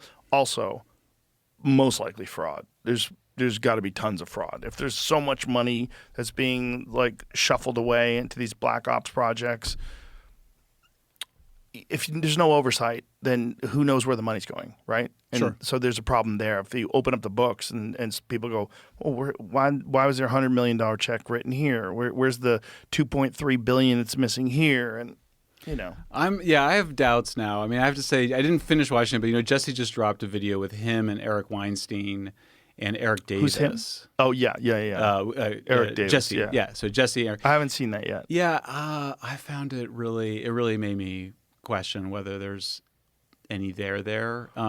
What does Eric Davis do? Eric Davis, you know who he is? He's got the bushy beard, and he's in Age of Disclosure, and is part of the whole, Bigelow, that whole OSAP, ATIP. He was I don't know his exact. He's a scientist. Okay.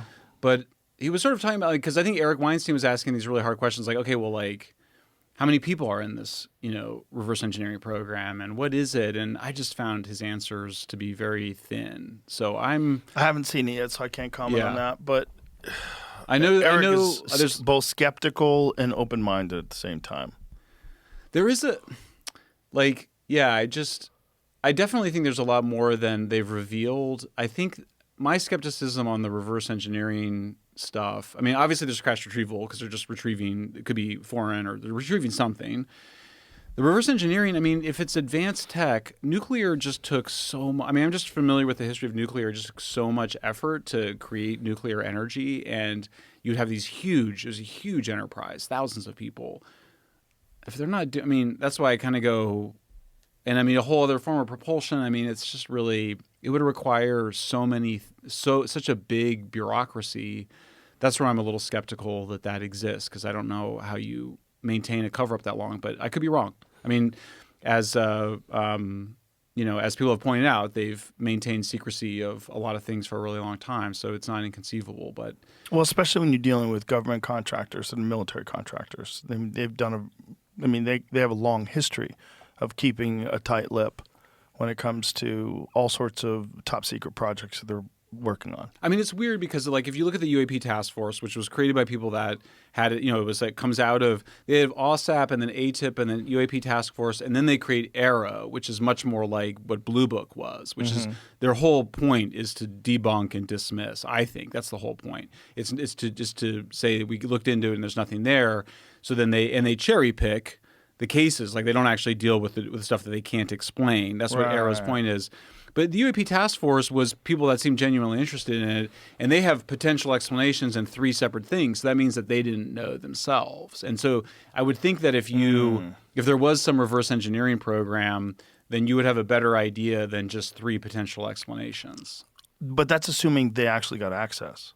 The UAP task force people? Yeah. Yeah, I mean, because if they open themselves up if they do have access, then you open up those questions: misappropriation of funds, lying to Congress, military contractors having access to these vehicles. I would imagine that's too messy. They get very mumbly. At that point. I find when you start kind of like, well, what is it, and how many people kind of?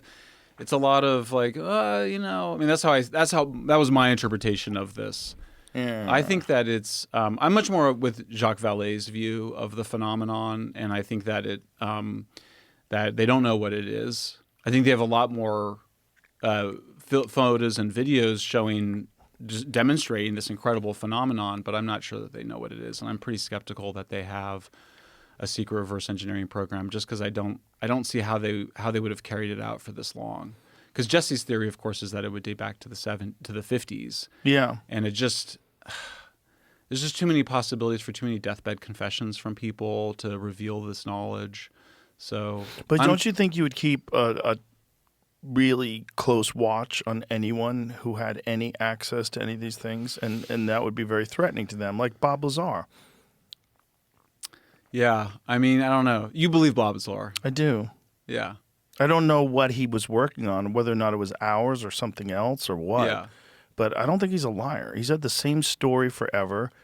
Well, then we should go demand the documents. I mean, that would be something where we just need to be like, look, these are the documents that we want, and it's on this place, these years. Well, one of the things that Bob said is he thinks some of the documents that he was shown were horseshit, and he thinks it's on purpose. He thinks that those fake documents, that the fake narratives are a hook, so that if somebody does spill the beans, they know exactly who was doing it, because they could point to, like, maybe if you're involved in, X program, they give you some bullshit narrative on top of the real truth. Right? They'll make up some stuff. Right. That way, if you really, the government told me X, and you go, oh, okay, he learned it from this. Right. He's a part of this program. Yeah. Now we've narrowed it down to 250 employees. Let's start scouring these people It's and bring them in for counterintelligence. questions. Yeah, counterintelligence. Yeah, I mean, it seems like the MJ12 documents. Yes. There's one of them that is this incredible document. I mean, just if it's a forgery, and most people I think it's a forgery or it's a hoax or whatever. It's so well done. It's the manual on extraterrestrial crash retrieval. With different morphologies. Have you ever seen this? No. I can't believe you haven't seen it. It's an amazing document. Like went down it's a fake? long rabbit hole. Look, I would say most ufologists think it's fake, so it's not even me. What's incredible about it, they show like in the old books from the library, they'd show who checked it out. They had all these names. Mm-hmm. So then you kind of go like the only people really. I mean, it seemed like the level of sophistication to create this would have been the government.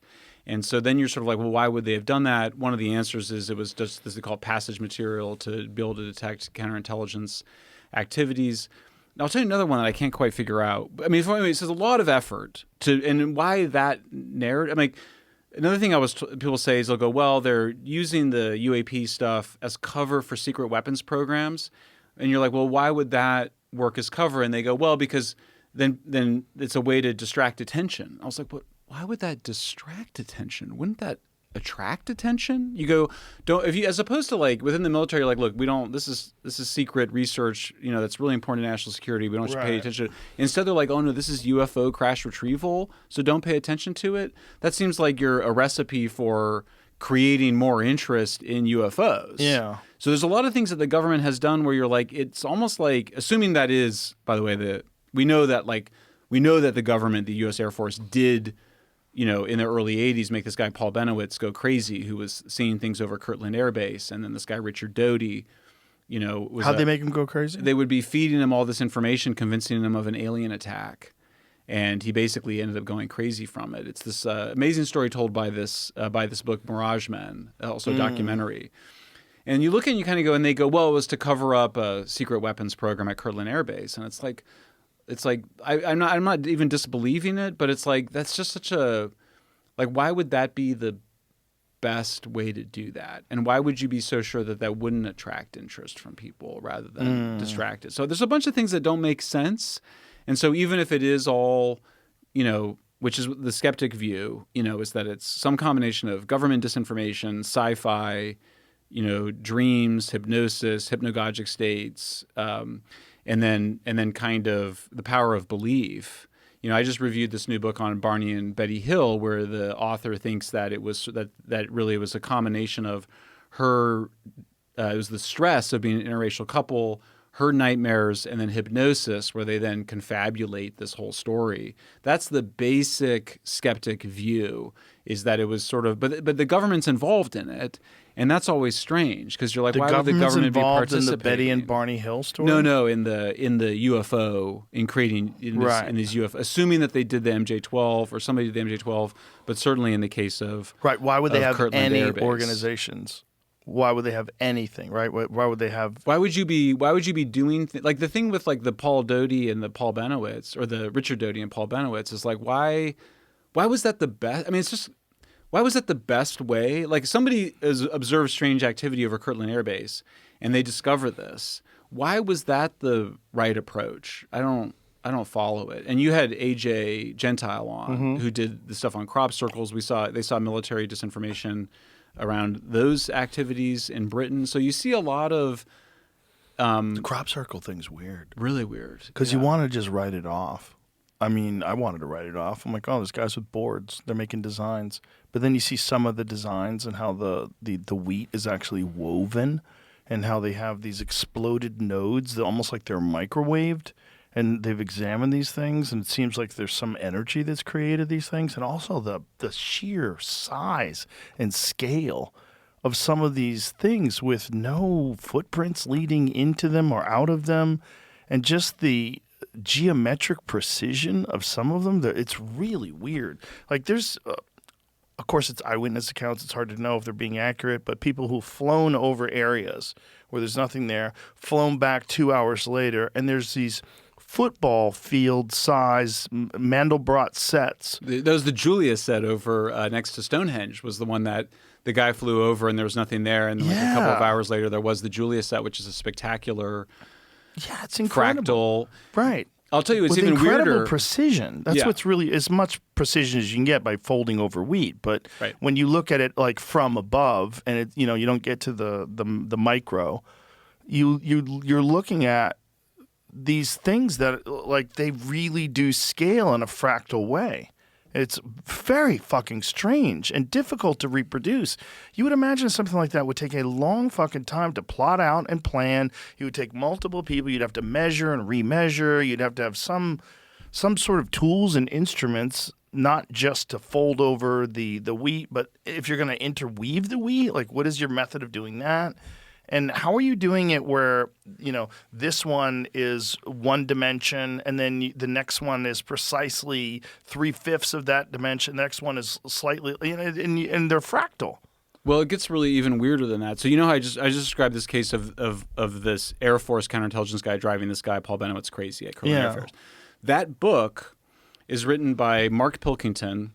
Mark Pilkington is one of two guys that claimed to have created all the crop circles. The other guy is a guy named John Lundberg. Oh, right. AJ, in his video about the crop circles, accuses John Lundberg, again, they call it the circle makers. They have a website they keep it updated. He accuses him of being a British intelligence agent. AJ does, or at least he strongly implies it. And part of that is because there was a bunch of weird stuff on the website about MI5 and the CIA.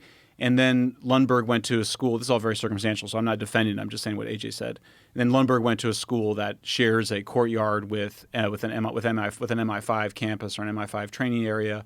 I asked Mark. I have like 3 hours of interviews with Mark, who I'm really interesting person. I asked him directly if they had any connection to military intelligence. He said absolutely not. It's hard to, which is what you would say. Well, of course you're allowed to say it if you are, but I'm not making any accusations. But yeah, I mean, he claimed that they made all of them, and there's some of them. Have you ever seen the massive? There was one that was absolutely massive. Yeah, pull some of them up, Jamie, so we can get some. There's the Julia set, but there's another one that's so big it's really hard to see. But he said that he wasn't at that one. Yeah, that's the famous. That's the Julia set's gorgeous. But the big one right there is in the middle. That one's just crazy. I mean, these are enormous. Yeah, they're enormous. Go full screen on that. They're so big, and I mean, the amount of precision involved in them is kind of spectacular. Now, Mark denies that they have exploded nodes, and he denies that they're interwoven. Whoa. AJ says that they are definitely interwoven and have exploded nodes. And there was even an article in Science magazine which argues that they were made by humans, but that they point out the exploded nodes. So, yeah, maybe that's it. What's weird, too, is there's how did you do this? Where's the evidence of people trampling through this with equipment? No, it's all missing. It's strange. And then also, no one's caught doing them. How about the pie? Here's the other one. I asked Mark about this, and he didn't know about it. But do you know the pie one? Yeah. There was apparently, I'm pretty sure it's the first time that it was a visual explanation of pi. That's my understanding of it. Now, maybe there's someone, I haven't seen anything earlier than that, but that's on its own is really amazing that was the first time that they had created a visual representation of pi. Yeah. And complete with that's it. It's there's another image that will show how it is pi, probably that one right there. Yeah. And so that's extremely sophisticated. Extremely. Crop circle. Right. I mean, imagine the type of intelligence that you'd have to possess to pull this off and then not let anybody know that you did it. And it's just for funsies. Just for funsies in a field. Yeah. It's and then these MIT researchers went out, that's also part of it, and they tried to do it and it wasn't nearly as good. Yeah. What does this article say? While you guys are talking. Okay. Yeah. It is very fucking weird. Yeah. It's very weird, but the whole UFO thing is very weird. The Jacques Vallée books are very interesting, and I've read 3 of his books so far. And I've had him on a couple of times. And the last time I had him on, I really went on a deep dive, and I read 2 of his books right before he came on. And one of the more interesting things is the really old stories, like the stories from the 1700s, the 1800s, where they lack the context of spaceships, the idea behind it, like none of that stuff exists.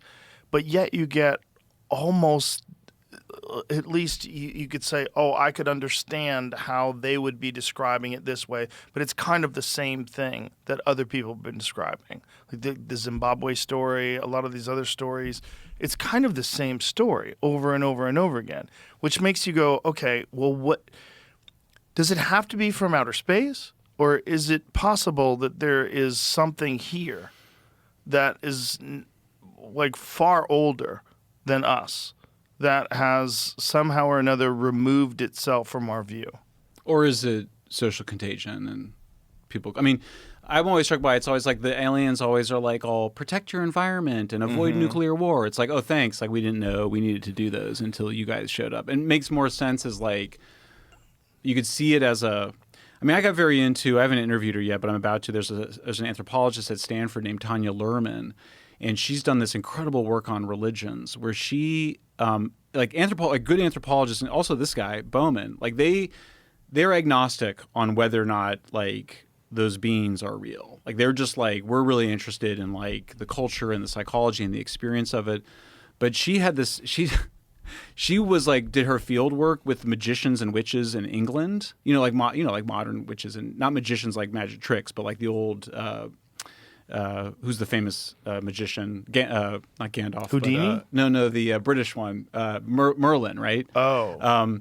But like old style, right? Like, but they were like, so she didn't really believe in it, but they were like, you have to practice witchcraft in order to do this. And she had like multiple anomalous experiences. One of them that she woke up and there was 5 druids in her room beckoning to her. And people were like, is it a dream? And she's like, no, it's not a dream. She had another instance where they were trying to like conjure energies to like shut down her watch. And she felt a huge energy surge through her and shut off her watch. And her point is that she thinks that the practice, we put too much focus on the beliefs, but she says like the practices themselves, I don't know if she would say conjure. I also interviewed Diana Pasulka on it. They would say more like reveal these different realities. So they're much more, it's a very interesting set of work because they're not trying to answer the question of whether the druids were really in her room or not. I mean, the watch thing, apparently definitely happened, but apparently definitely is a weird way to phrase it. Apparently to her, right. Definitely. I know, but you know what I'm saying? It's like, show me, man. The conjuring thing is strange because that's a reoccurring theme, that you go outside and you have like these experiences where you say, I'm not afraid, come show yourself to me, and given enough time with enough intention, apparently things will appear in the sky.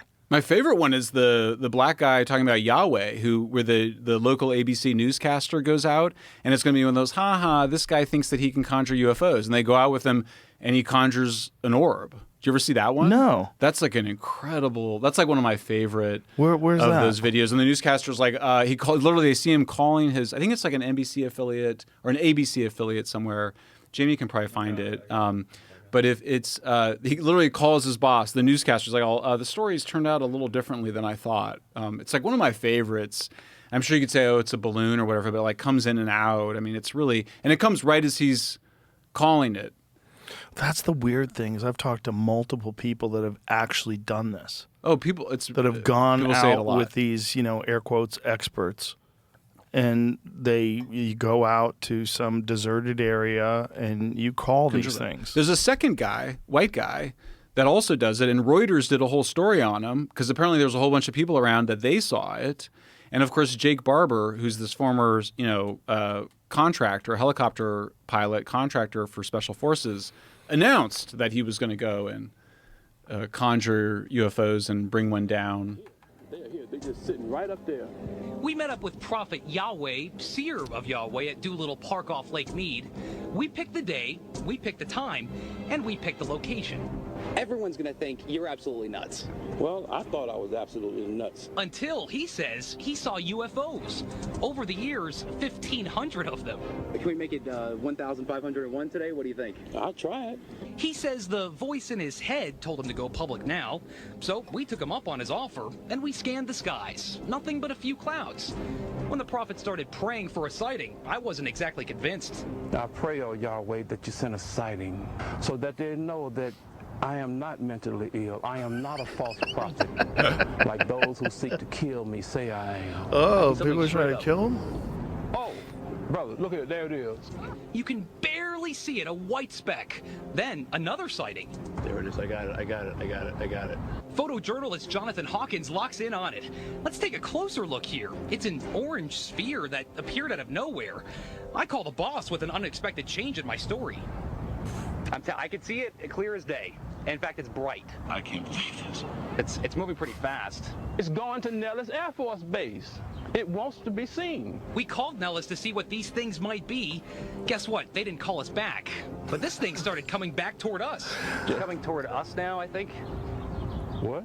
See, it's coming up toward us. Whoa, man! Oh, hallelujah! Then, a few seconds later, it disappeared. It's going back up in space. Prophet Yahweh isn't concerned. He says it'll be back. I would take this more seriously if that guy didn't have your reporter voice. It's amazing. This is part of the charm of it. I think it's. I love it because I don't think you can. I don't think it's going to convince any skeptics. But it's like one of the few things in our world where it inspires a set of like wonder and a set of awe. And for those of us that struggle with our faiths, it's inspiring because it is sort of a spiritual. Like, I mean, he calls himself Yahweh, right? So wasn't about like gray aliens or whatever. Right. It was just something else. And that's what I mean about like why more Valet. His work explains all of this much better than the sort of the extraterrestrial hypothesis did, and he's had that since '68. Well, I think what he does best is not explain it. Yeah, he doesn't. I mean? He's like, there really isn't an explanation, but here's what we know. He calls it a control system, though. Yeah, which is sort of like I asked Diana, I was like, how is that different from God? Because he's sort of a control system that is his view is that there's a control system that's evolving human consciousness, and it will manifest different things or in relation with humans over time. And so he looks at the apparition, the Maria or Saint Mary apparitions in Spain, and the airships of the late 19th century, where people saw these things that look like zeppelins, even though they hadn't been invented yet. All of these things, he says, his view is they're sort of being produced in some relationship as well with our culture. That's Valet's argument. And that sounds a lot like God in some ways when you say control system. Right. What does that mean? Like, is it a higher life form that is monitoring us? Like that's the secular version of religion for a lot of these people that are really interested in aliens. Like that there's some advanced being that's making sure we don't fuck everything up completely. Certainly for me, that's my interest. I mean, like, again, this anthropologist, Lerman, she says, William James is this famous Harvard psychologist who wrote a book about the varieties of the religious experience in 1902. And he says everybody wants to kind of be like, is it real or not real? Is like this world just what we see? And he says, I think there's something more. There's not. So this very, skeptic or debunker thing, which is like, oh no, it's just got to be that thing's got to be a bird, or it's like, well, but it really, you haven't just calling it that. And as they point out, it's like they showed up when they wanted to. I mean, it's a pretty amazing. If it's just a coincidence, it's a really amazing one. And so I think for me, it's like, because I am a Christian, and it is hard to believe in an all-powerful and all-good God, because he obviously allowed the Holocaust to occur and allows terrible things to occur. But I love that segment, and there's another one I love right now. It's like a British woman in the 50s doing an interview about seeing what she calls a Mexican hat UFO over her house, and the kids saw it, and everybody in the village made fun of her and they ridiculed her, and she's like, but I saw it and it was real, and it was like, it's like those are spiritual experiences, I think. So I don't know that, like, I want the files released from the government. I'm also skeptical that it's going to tell us what it is, because I think at some level we're not supposed to get much more information about what it is. I think it's something else is going on, or maybe it's having a positive effect. I think sometimes people get really mad at UFO believers, like skeptics get really like angry, like how do they, they're so, whatever, they get so mad. And I'm always like, but like how often do you see them causing real harm or problems? I mean, we had one cult where they, like a few people killed themselves, but for the most part, they cut their balls off first. Yeah, great. So, UFO, like for the most part, people that are interested in UFOs are dreamy seekers, spiritual, and I think it's I think it's wrong to. I think it's lovely and wonderful, and it reminds us of, that we're small. On the one hand, we're humble about our knowledge, and there's just surrounded by mystery. I mean, so much of your career and this platform has been to allow us to talk about things that are unexplained, and or where the explanations don't really seem to explain it.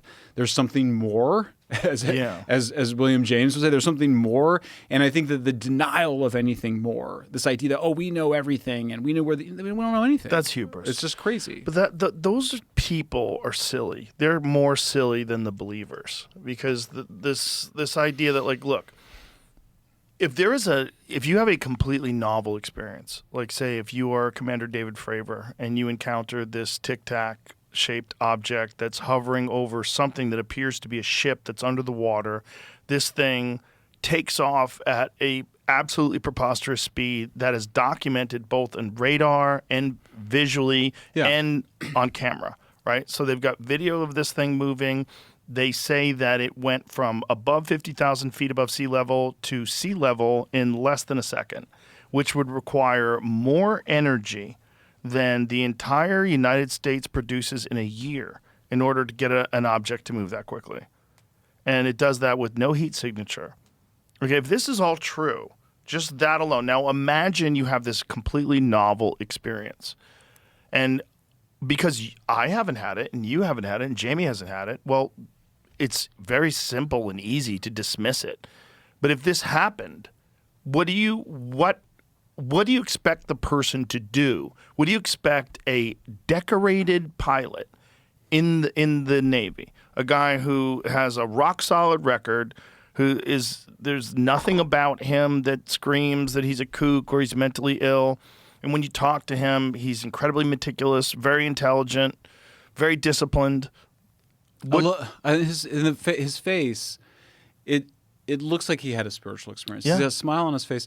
When I was in Delhi, I went to the Jain temple and I went to the Hindu temple. And I'm not Jain, I'm not Hindu. But I had a look on my face that reminded me that sort of like that starry-eyed, right. The look in your face where you've experienced the wonder and the awe of being alive, and we're on this planet and we don't really understand it all, but it's beautiful and it's okay. And I think that's the spiritual. I mean, that's where it's like he's been touched by. I'm not imposing this, but he's sort of touched by God in some way, but touched by something. And it's not something extraordinary. Yeah, and the thing. Look, I think the other thing, you read that environment, you're like, that thing showed dominance in that environment. So on the one hand, it showed itself to be dominance. You call it technological. Whatever. Valet might call it spiritual dominance. Right. So, but that's for me what's special about it, and I think it's not going to go away. And I don't think we're going to get to the answer. I don't think the government. How could the government? I don't think they know, and even if there was some contact, I don't know if that would really tell you all the answers. Well, what I could imagine is that they have acquired both eyewitness, video, radar, all the various sensors, data, and they've done this with multiple instances of these things. And they are trying to assess what this is. And they have a long-standing study of these things that would both be disturbing and confusing to a lot of people and disruptive to society. I'm sure you're aware of Hal Puthoff and what happened with him during the Bush administration, where they brought him in. And they essentially told Hal Puthoff, now this is assuming Hal's telling the truth, and I have no reason to think he's lying. They brought him in and a bunch of other scientists and a bunch of other thinkers and said, I want you to create a chart. On one side, list the positive aspects of disclosure, and the other side, what are the negative ramifications of disclosure? Government, religion, the finances, all the different things that could happen in the world. And the negatives outweighed the positives, and they decided not to disclose. But the premise that he was brought in with this was saying, we have acquired physical crafts that are not of this world. We have biological entities that are not of this world. And we are a part of some sort of a back engineering program. We want to release this information. What would happen if we did? And their conclusion was chaos. Trump didn't seem to go through that checklist and come up with the same answer. I don't think he got that memo.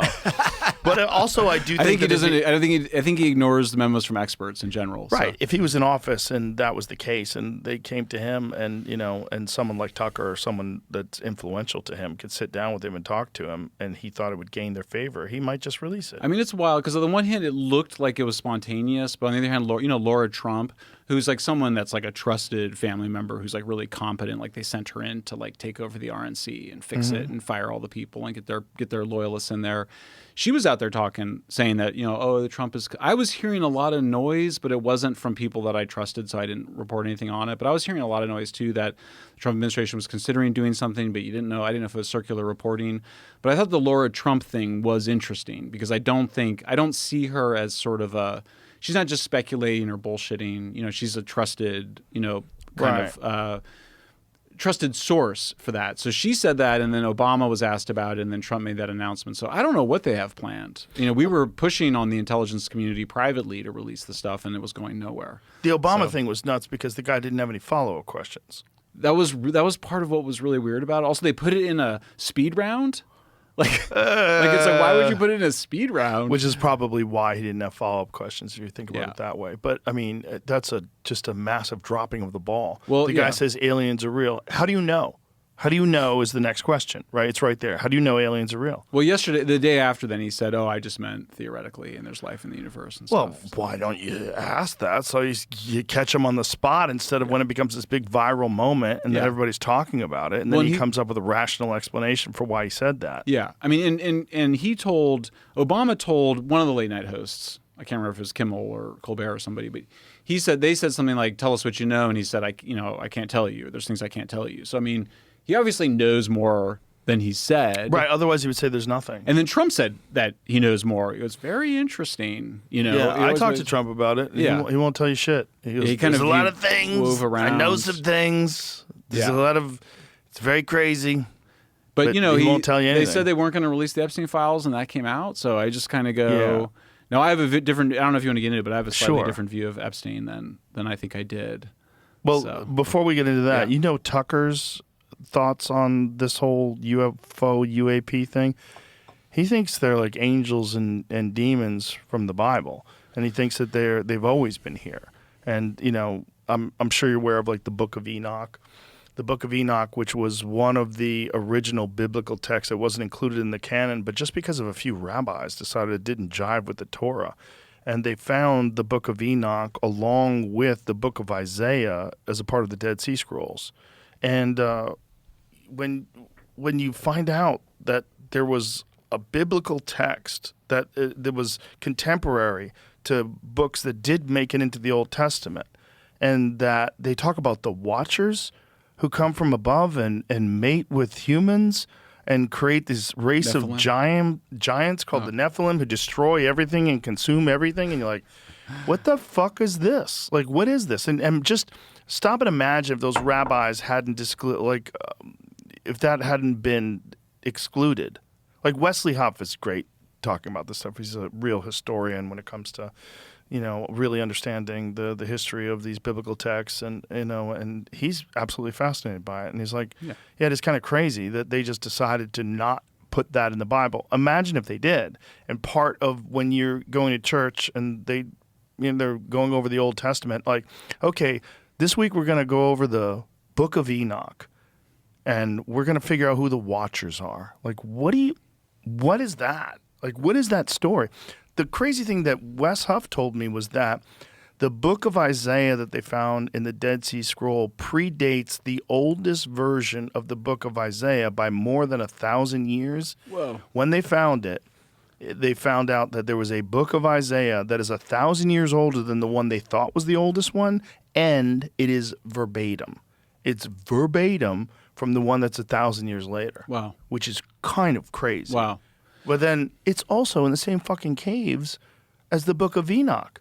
It's all together there in the Dead Sea Scrolls. Amazing. I mean, we've been fed this story that sort of all of these religions and myths from the past are all just false. Right. They're all just hallucinations. Right. They're all just lies. I don't believe that. It's just really, it's really arrogant, actually. Like, it's like, well, no, now, like, we've been around for, humans have been around for like millions of years, but the last 150 years is like we really figured it all out, and we figured out that all human knowledge before, whatever, some recent time period is nonsense. Yeah, I think that's quite arrogant. It's very arrogant, but I'm a believer that history is far older than we think it is. And I think the more time goes on, the more that gets revealed. So when you're talking about something that's 4,000 or 5,000 years old, I think really you're talking about a retelling of a far older story. And I think it's very difficult when you're dealing with people that don't have an understanding of science. The written language is fairly new. It's an oral tradition for generations before it's ever written down. So my question with all of this is always like, what were they trying to talk about? What were they trying to say? What was the original experience that someone documented in story? And then that story was relayed over and over and over again, generation after generation, until it's eventually written down, and then they study it and take it literally. And then also translating it from Aramaic, which is the Dead Sea Scrolls, ancient Hebrew, all these different languages, to Latin and Greek and eventually English. But what's the original story? Like, what are they trying to document? What is this important knowledge that they want to share? And how screwed up would that get over the generations and generations of talking about it? But what ultimate truth is in there? Like, I'm absolutely fascinated by the story of Jesus Christ. Because if you wanted to come up with a way that people would live that would absolutely be far more beneficial than just going on natural instincts and tribal behavior, and you would follow Jesus' teachings. Like, I can't find a flaw in the way he tells you to live life. There's a lot of religions that involve torturing non-believers and raping infidels and being able to do terrible things to the people that don't believe your religion. There's none of that in Christianity. It's all forgiveness. It's all treating your brother and your neighbor as if they're you. Like, it's a beautiful way to live life. Are you Christian? Well, I go to church, and I have been for quite a while. Okay, so I've been doing it for the last 3 or 4 years. But that's not really an answer to the question. Well, because I don't know. I think it's very interesting, and I do believe that if you follow the teachings of Jesus Christ, you will live a better life. I really do believe that. And one of the things I talk about is, like, the people that I go to church with are the most fucking polite people I've ever met in my life. They're so kind and so nice, and everybody lets you out of the parking lot. Everybody's like, you go, you go. It's like like, it works. You know what I'm saying? Like, if people are trying to find an idea, does that mean I believe people came back from the dead? Does that mean I believe Moses parted the Red Sea?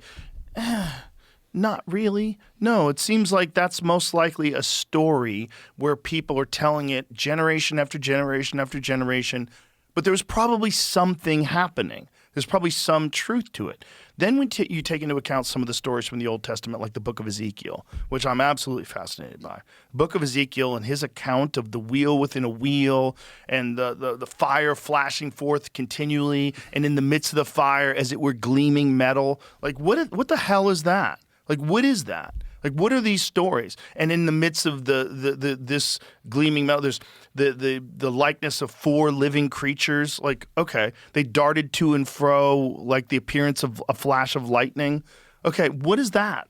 Like, what were they trying to say? And what was the original experience that people documented that was so important? And it might have been a lot more similar to these UFO experiences. That's the point. We've been seeing. Yeah. And I think this is one of the things that Tucker goes back to.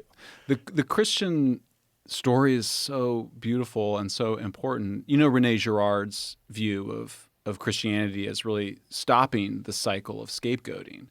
Scapegoating where, and I'm seeing it right now as part of the reason we've been pushing back against the moral panic on Epstein, is that you scapegoat the thing. Traditionally it literally was a goat, but you scapegoat the person or whatever. Wait a minute, originally it was a goat? It really was a goat. Yeah, it was a goat. Yeah.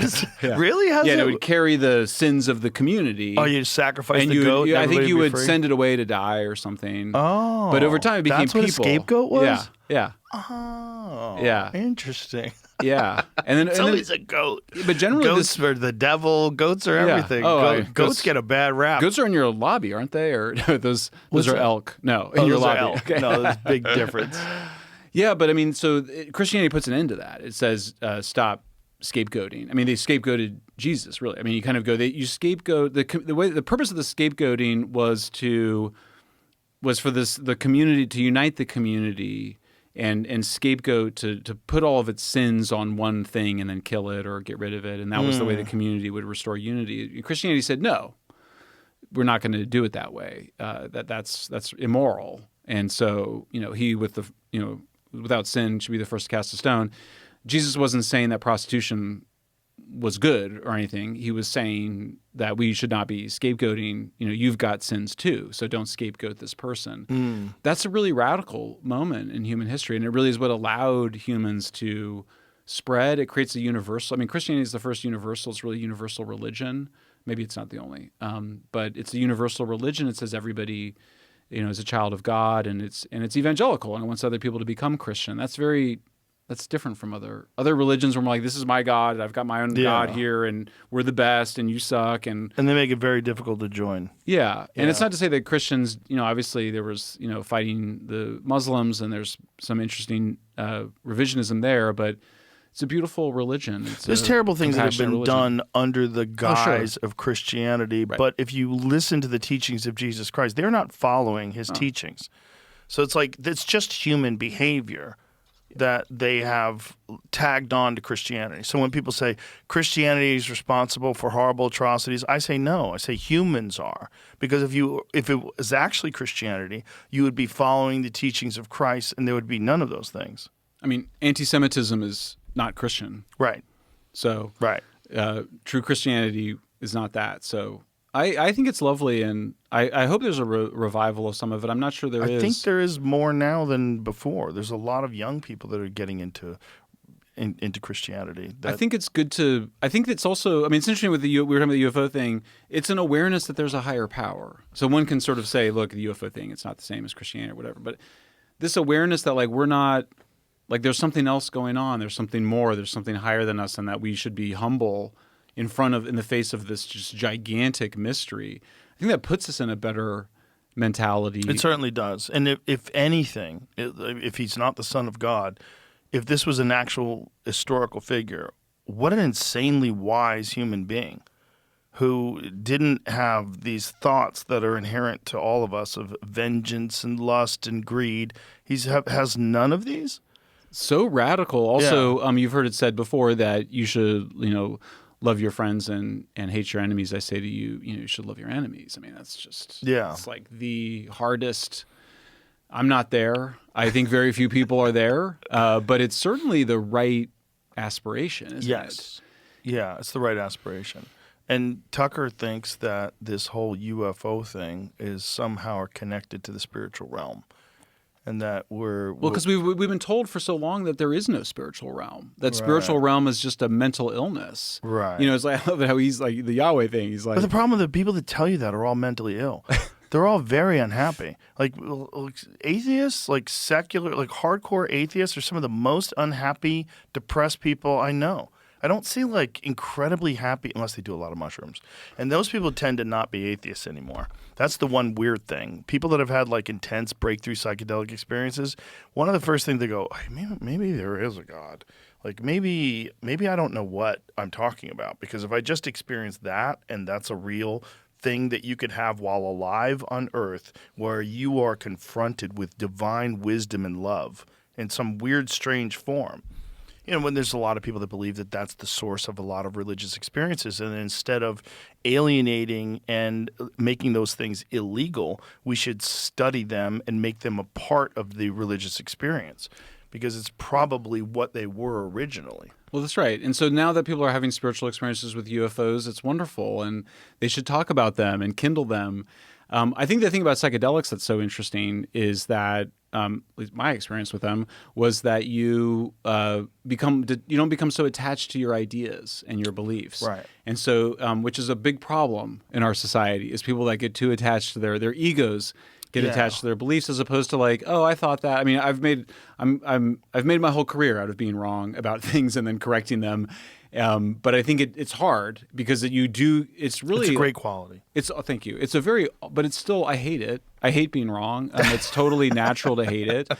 But I do think like having a practice that makes you go, you are not your beliefs. There's something there. You have an existence separate from the things that you wrote on your blog or you wrote on X, and just don't be so attached to them. Right. Don't make them your identity. And that it's actually, there's something really quite, there's an awful part of when you feel like you got something wrong, but then there's another part where you're like, oh, it feels good to get it right, and you feel clean, and that's like that's what we should be going for. But it does require, for me, being humble about my limitations before some higher power is a really important place to begin. Because if you think there's no higher power, or the other one is like souls. We don't talk about souls enough. A new friend of mine at the university was talking about how important it is to really to care for your soul and to care about other people's souls. That's one of the things that Christianity is so good at, that you have something divine inside of you, connected to something divine outside of you, and that your behaviors affect its treatment. And when you tell people that you're just, a meat suit and you're just worm food and your life doesn't matter and that it's all just, random and pointless, that's a terrible story. It makes people feel terrible. But when you kind of go, no, there was one of the most beautiful, I loved all the Charlie Kirk videos that went out after his death, because there were so many ones where he had these beautiful moments. But he's talking to these women that are doing the OnlyFans. Did you see that one? No. And they're they're trying to shock him and saying just really kind of crude things about their sexuality and how like the sex they have, it doesn't matter to them. And he was like, I just don't believe that. I think you have a soul. I think God has a purpose for you. What a much lovelier way to engage somebody. And it wasn't you didn't feel like he was morally condemning them. Right. He was actually saying God loves you. And so for me, Christianity if that is the part of Christianity that I think is so special. But it is hard. I mean, one of the things that this anthropologist that I'm really into is talking about, she says it's the more different the God is from humans, the harder it is to believe in them. And so people like Christians in particular, she would talk about, even evangelical ones are always complaining about not believing enough and not having enough faith, because it is so hard, because you do have the Holocaust problem, the problem of evil. Right. Why, if the God is all powerful and all good, is he allowing the Holocaust? Why do you allow Hiroshima? Why, these terrible things? Yeah.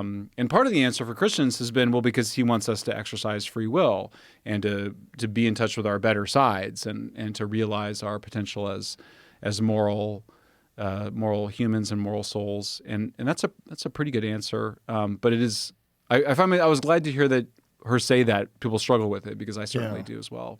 Well, I mean, I think everyone struggles with it. I'm really fascinated by it. I'm fascinated by it because when I go to church and I listen to them talk about various passages in the Bible, my mindset is always like, what was the real experience? Like, what are we missing out of these tales? What are we missing out of these recounting of these experiences? What happened? I don't think it was nothing. I really don't. No, I think there's something real to it, and it again, it works. That's the main one for me. It's like, you want to live a better life. Like, if you live as a Christian, you'll have a better life. You'll have a more love-filled, more wonderful life. That's real. And this idea that it's fairy tales. Is it? If it's a method for life that gives you a more rich and loving and peaceful life, isn't that better for everybody? Isn't that a real thing? That's a real thing. There's no way you can know whether or not any of the stories in the Bible happened exactly as described. We can't know. So you have to have this leap of faith to lead. And it gets weird, like Jesus comes back on a white horse. You're like, hey, slow down. Like Revelations. Book of Revelations is weird. But it's not, like, what's really weird is some of these people that think that what's going on in Iran is to light the fire to have Jesus return, to light the signal fire. Like, did you hear those recountings by that these non-commissioned officers that went into these briefings, combat briefings? Oh no. Yeah. Okay. Ugh. Here's one of them because I saved it Yeah. because it's so kooky that I read it and I was like, wait, what the fuck did they say to him? Because it's so crazy. I tend to be my knee jerk is anti-apocalyptic because I don't see apocalyptic movements doing a lot of good in the world. So yeah, that's probably better off. I think a lot of Christians have ignored the Book of Revelations. I think focusing too heavily on that particular book probably leads to bad outcomes. Okay, so this was the story that I read. This was in Yahoo. I'll send this to you, Jeremy, so you can get this. So we can put this up on the board. Did you find the thing? Okay. He urged us to tell our troops that this was all part of God's. Now, this is the guy who goes. This is a combat readiness briefing. Urged us to tell our troops this is all part of God's plan, and he specifically referenced numerous citations of the Book of Revelations referring to Armageddon and the imminent return of Jesus Christ. He said that President Trump has been anointed by Jesus to light the signal fire in Iran to cause Armageddon and mark his return to Earth. And they said that the guy was saying this had a giant smile on his face, which made it all the weirder. Like, see if you could find that in there. Does it say that? No, it's not in that particular article. Oh, this is just someone complained. military.com. Sounds like someone complained about it. Oh yeah, right? a bunch of people complained. Yeah. There's actually like a lawsuit. Yeah, religious freedom law. You risk like the whole self-fulfilling prophecy with that one. Well, it's all just like, what are you? Wait a second. What are you talking doing? what machines? What weapons do you control? Yeah, there's a lot of fucking religious kooks. So it's not just, and also that is not how Jesus Christ would handle it. Let's go bomb Iran. That's how Jesus is going to come back. Like, do you think he would tell you that's the right way to do it? Like, No, how it did you doesn't sound interpret the very text? Jesus-y. Yeah, it right. doesn't sound very Jesus-y. Jesus-y. Like, how did you interpret that in the text? Okay, before we're deep into this show, so the Epstein stuff. All right. So, what is your take on this? All right. Well, so You've changed your position? Yeah, I've changed. I think I spent a bunch of time with the files. I will say I think I did do a piece where I do think that the shrimp is a code word for young women. I'm pretty sure about that. What do you think pizza is a code word for? Well, that was okay. So then I had read this article about code words in the Epstein files, and I did the shrimps, and then I had some stuff about pizza and grape juice in there, about grape soda, and my co-author Alex was like, "Dude, you can't go full Pizzagate. You know, like you gotta like." So we kept it out, and then the Times mentioned the pizza thing, so I wrote some on X about it, but I ended up taking it down because I was like, I don't really know. This one, I mean, what weirded me about the pizza one was where his urologist was like, take your erection dysfunction pills and then we'll go out and get pizza and grape soda. And I was like, that is creepy, as hell. Yeah. So, but I don't, the shrimp one, I'm like 95% that means young women because you just see how they talk about it. And I think I proved it in my piece. There's other ones like people were like the jerky is like cannibalism and whatever. Yeah. It's like, well, it didn't help that the restaurant owner was like the restaurant's name was like cannibal and something. Yeah. But I'm skeptical that that's what that was. So well, you would be skeptical unless you were part of some of these fucking bizarre satanic rituals, and then you would go, "Oh my God, it's real." Like people have sacrificed people, right? Could we agree to that? In human history? Yeah, in history. sure, of course. And yeah. there have been satanic rituals throughout history. Can we agree to that? Sure. Okay. So there has been cannibalism in history. We agree to that? Okay. Unfortunately, a lot, actually. There was a lot, yeah. Why wouldn't we think they're talking about that? We don't want to believe it, right? Is that what it is? No, we I don't don't want to believe that these people, these multimillionaires and billionaires that go to this island and engage in all this crazy shit aren't doing something like child sacrifice or cannibalism. Well, let's start with the thing that I think a lot of us thought it was, which is that it was an intelligence community sex blackmail operation. That's what made it for me a story. I mean, a creepy guy doing creepy things. We call that a dog bites man story. What makes it a man bites dog story is that you kind of go, wow, is like Mossad and CIA running a honeypot. I mean, that's the premise of Whitley Webb's 2-volume book, One Nation Under Blackmail. But when you look at it, like, we don't see that. We see one case where Epstein emails himself something that sounds like it's in the voice of the Bill Gates science advisor, Boris Karcich, I believe is the name. And in it, they talk about, it's the famous email where he says, I got STDs. It says you got STDs from Russian hookers or from Russian women, and then you tried to slip antibiotics, or you wanted me to slip antibiotics in Melinda's drink. And Melinda, they asked her about it. It was awful. It doesn't, it's weird what that is. So first of all, it's not even clear what that is. Hold on a second. We're just talking about emails. Right. Right? So who knows what was said? Just from the email, we know that there at least implies that he's got dirt on people and that he is doing something with this dirt that he has on Epstein, or on Bill Gates, rather. Although... So we're very limited in the amount of data that we possess, right? Because we just have emails between him and other people. Inside those emails, we find a lot of creepy shit. We find that one description where he was talking to this woman where she said, I'm investigating a story about an island where they bring children for sex. And he goes, she almost had a heart attack when I told her that person is me. Well, he was talking about the rumors and gossip about him, but he wasn't saying that he's bringing children to his island for sex. But that is what he said. But if you look at the text... he said they're talking about me. No. She said, I'm doing a story on a guy who brings children to his island for sex, and he says she almost had a heart attack when I told her that person is me. The person that my you're interpretation being charitable. Of it, I'm not. Well, but you're being charitable because that's not what the text says. What the text says is someone's bringing children to an island. I told her that person was me. Yeah. He didn't say, I told her that's a bullshit rumor. I let her know that's not true. But that's very much in his style. I mean, look, let's back up to the intelligence. But wait a minute. Why would you dismiss that? We can pull it up and look at it. I just think, I think what we see from the files, and I think Mike Benz has sort of pointed out the ways in which Epstein might have been a contractor or a financier or somebody hiding money for the intelligence community. Beyond that, I don't see any evidence that he was doing much for the intelligence community, if at all. But you're only getting emails, and only half of the emails, right? So there's only 3 million emails that have been released. Yeah. There's another 3 million that the FBI possesses that they're not releasing, right? 100%. It's possible. So there's something why would you draw any conclusions based on only 50% of the data? And then if there is 50% of the data that hasn't been released, why? Is that way worse? Because this stuff is fucking nuts. Like this is nuts. Like, take your erection pills so we can go get grape soda. Okay, what? And it's weird. This lady is investigating an island where they bring children for sex. I told her it was me. What? Well, we should put that one up. Crazy. I want to look at that one. But okay. I mean, here you're talking about. So first of all, I think the picture is of a guy that is fully in charge of his life, and he is amazing at getting people to love him and care about him. People call him their best friend.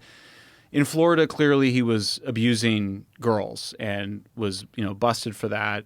I think he was doing that because he's a pervert. I don't see blackmail coming out of that. And then you get to later, and you've got the Bill Gates thing, which doesn't even appear to be from Epstein. It appears to be for Boris. And remember, Boris, the science advisor, wanted Gates to pay for a bigger apartment for him in New York. It appeared to be part of him threatening Gates to get something that Boris wanted. So maybe Epstein was advising him on it. But I mean, to have the other thing I'm struck by these emails, Joe, is that there are so many different attorneys, people at the FBI, people in the Eastern District, the Southern District, the Florida Southern District. They would all have to be in on it. And I'm skeptical because FBI... Why would they all have to be in on it? Well, because they're reviewing the information. They're trying to bring, action against him.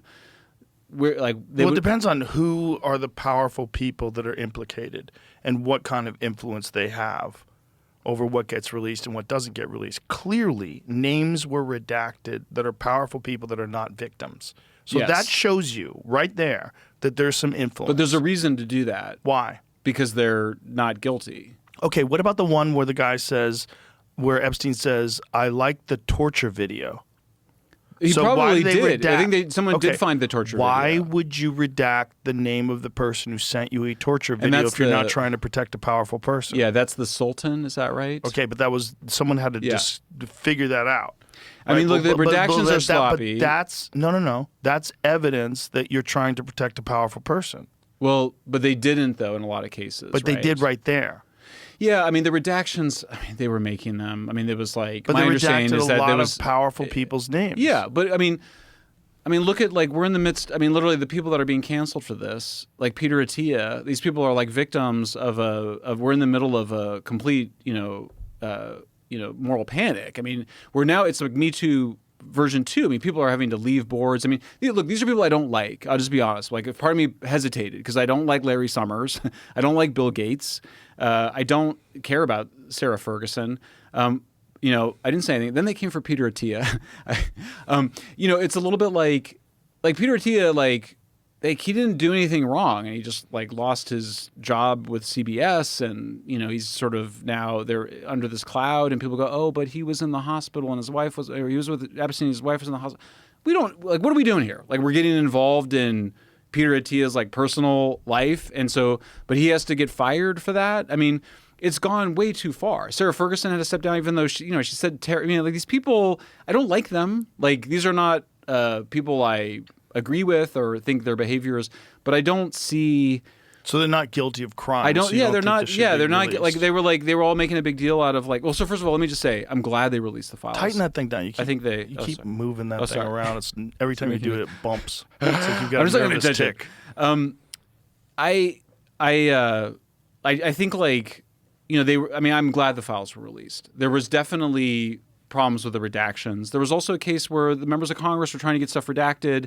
Names got redacted of people that, like, I know in one case there were people that were getting licenses for guns that had nothing to do with Epstein on a list. In another case, other people's names were revealed who were not guilty of anything. So that's why you protect those people. I think you go, everybody, the logic right now is that anybody who had any interaction with Epstein had to have known of all the abuse he was doing and are somehow responsible for it. I think that's not right. Okay, but a lot of these people were hanging out with him and doing business with him after he was arrested. So this is all post 2008, and it was very public. Okay, so then what is our view of people that do the crime and serve the time? I mean, the left view has been that. Stop right there. He didn't serve any time. Do you know? He served a year. Okay. He did not go to jail for a year. He did house arrest. Yes. It was a very sweetheart deal.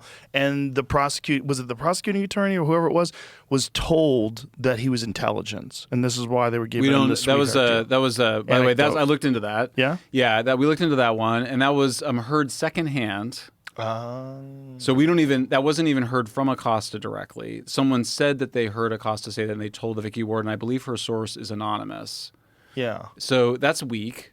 And Mike, I mean, when Mike Benz was in here, and Mike has done a deep dive of this, he's sort of like, look, at best you get Epstein tied up with intelligence with the Iran-Contra stuff. Right. But he wasn't, I mean, there's two things to see here. With his relationship with the intelligence community, he was at best a contractor, a financier, which means he's not an important player in deciding covert clandestine operations. It was the head of state. He said he killed Cold Fusion. I mean, he said he killed Pons, his work on Cold Fusion.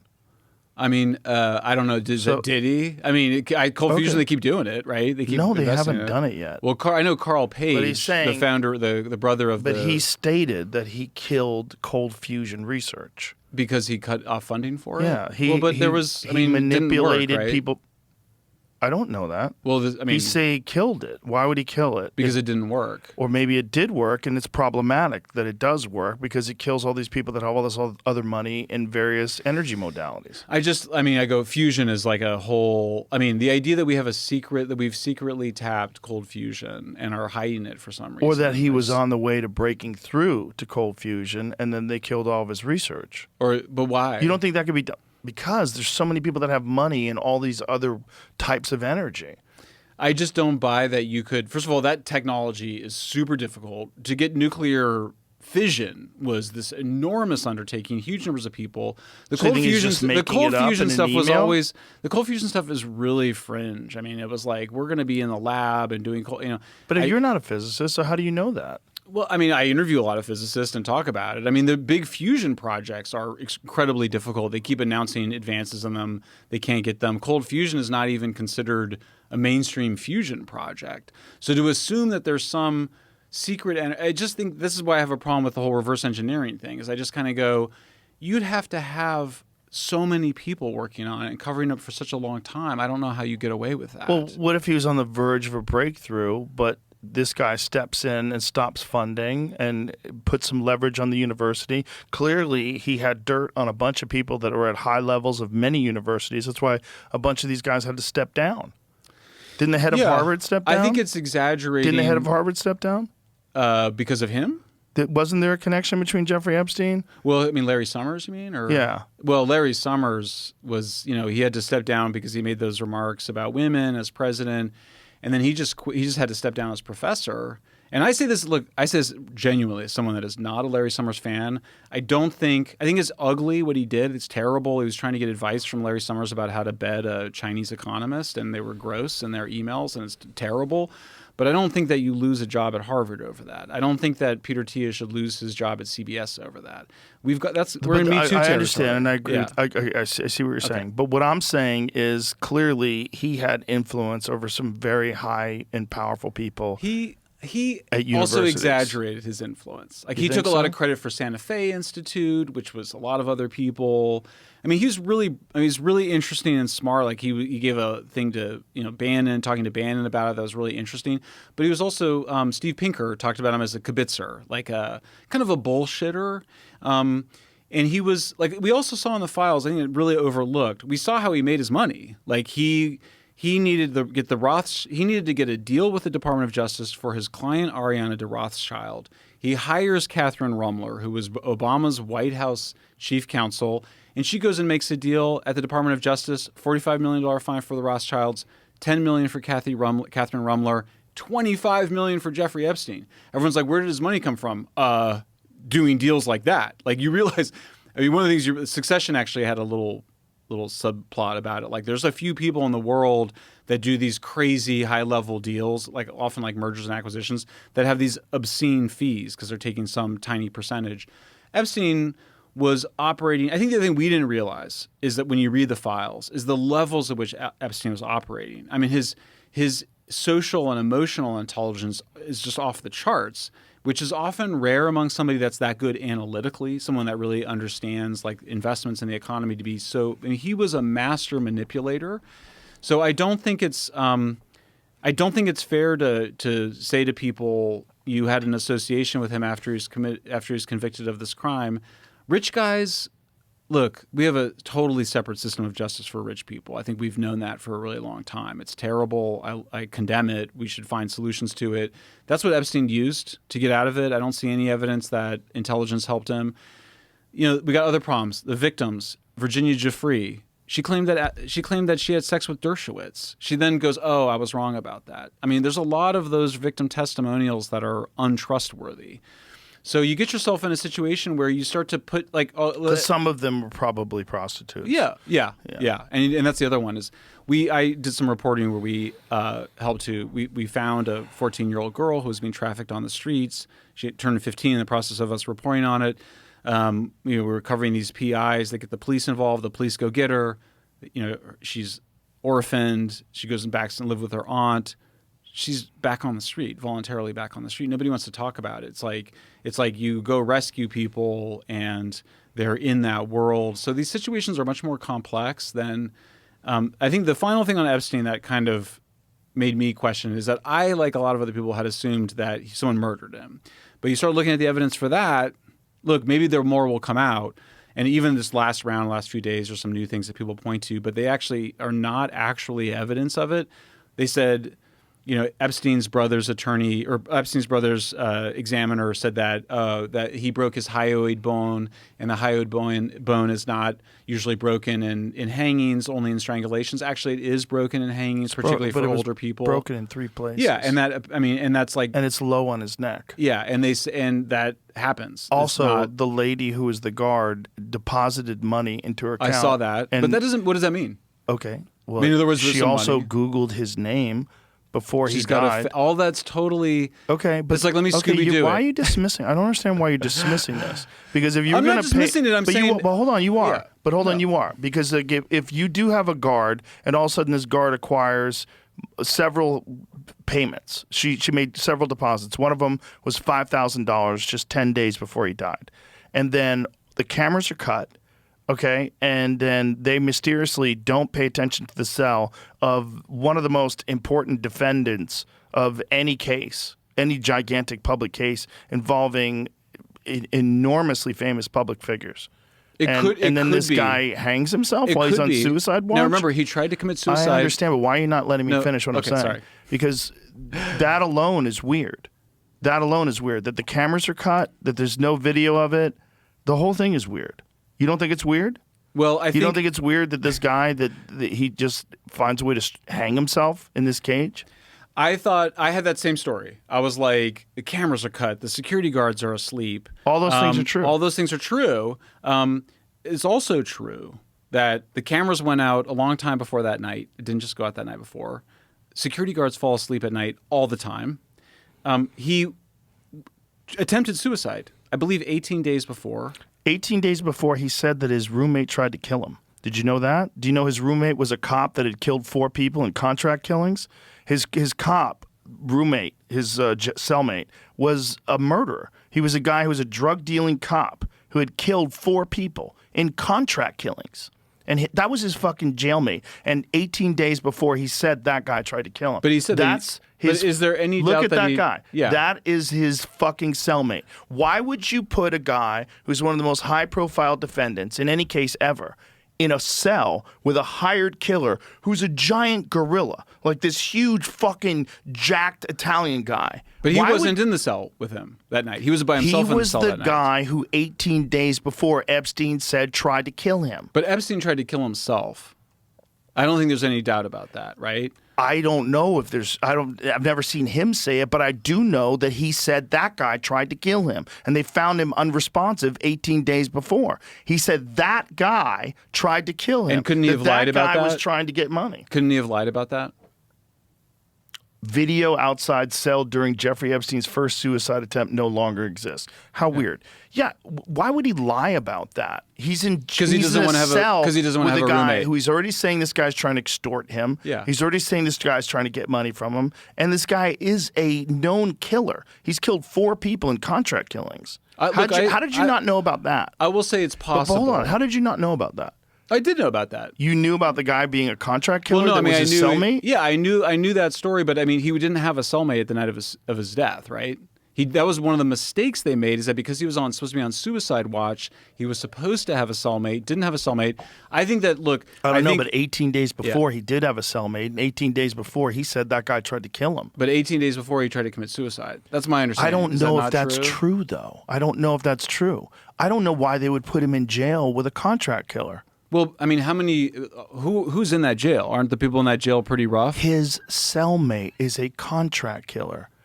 Why would he be in a cell with a cop who's a contract killer? I mean, aren't there a lot of the bad night guys Jeffrey Epstein claimed his cellmate tried to kill him. New documents reveal Jeffrey Epstein claimed his cellmate tried to kill him in an incident before his death.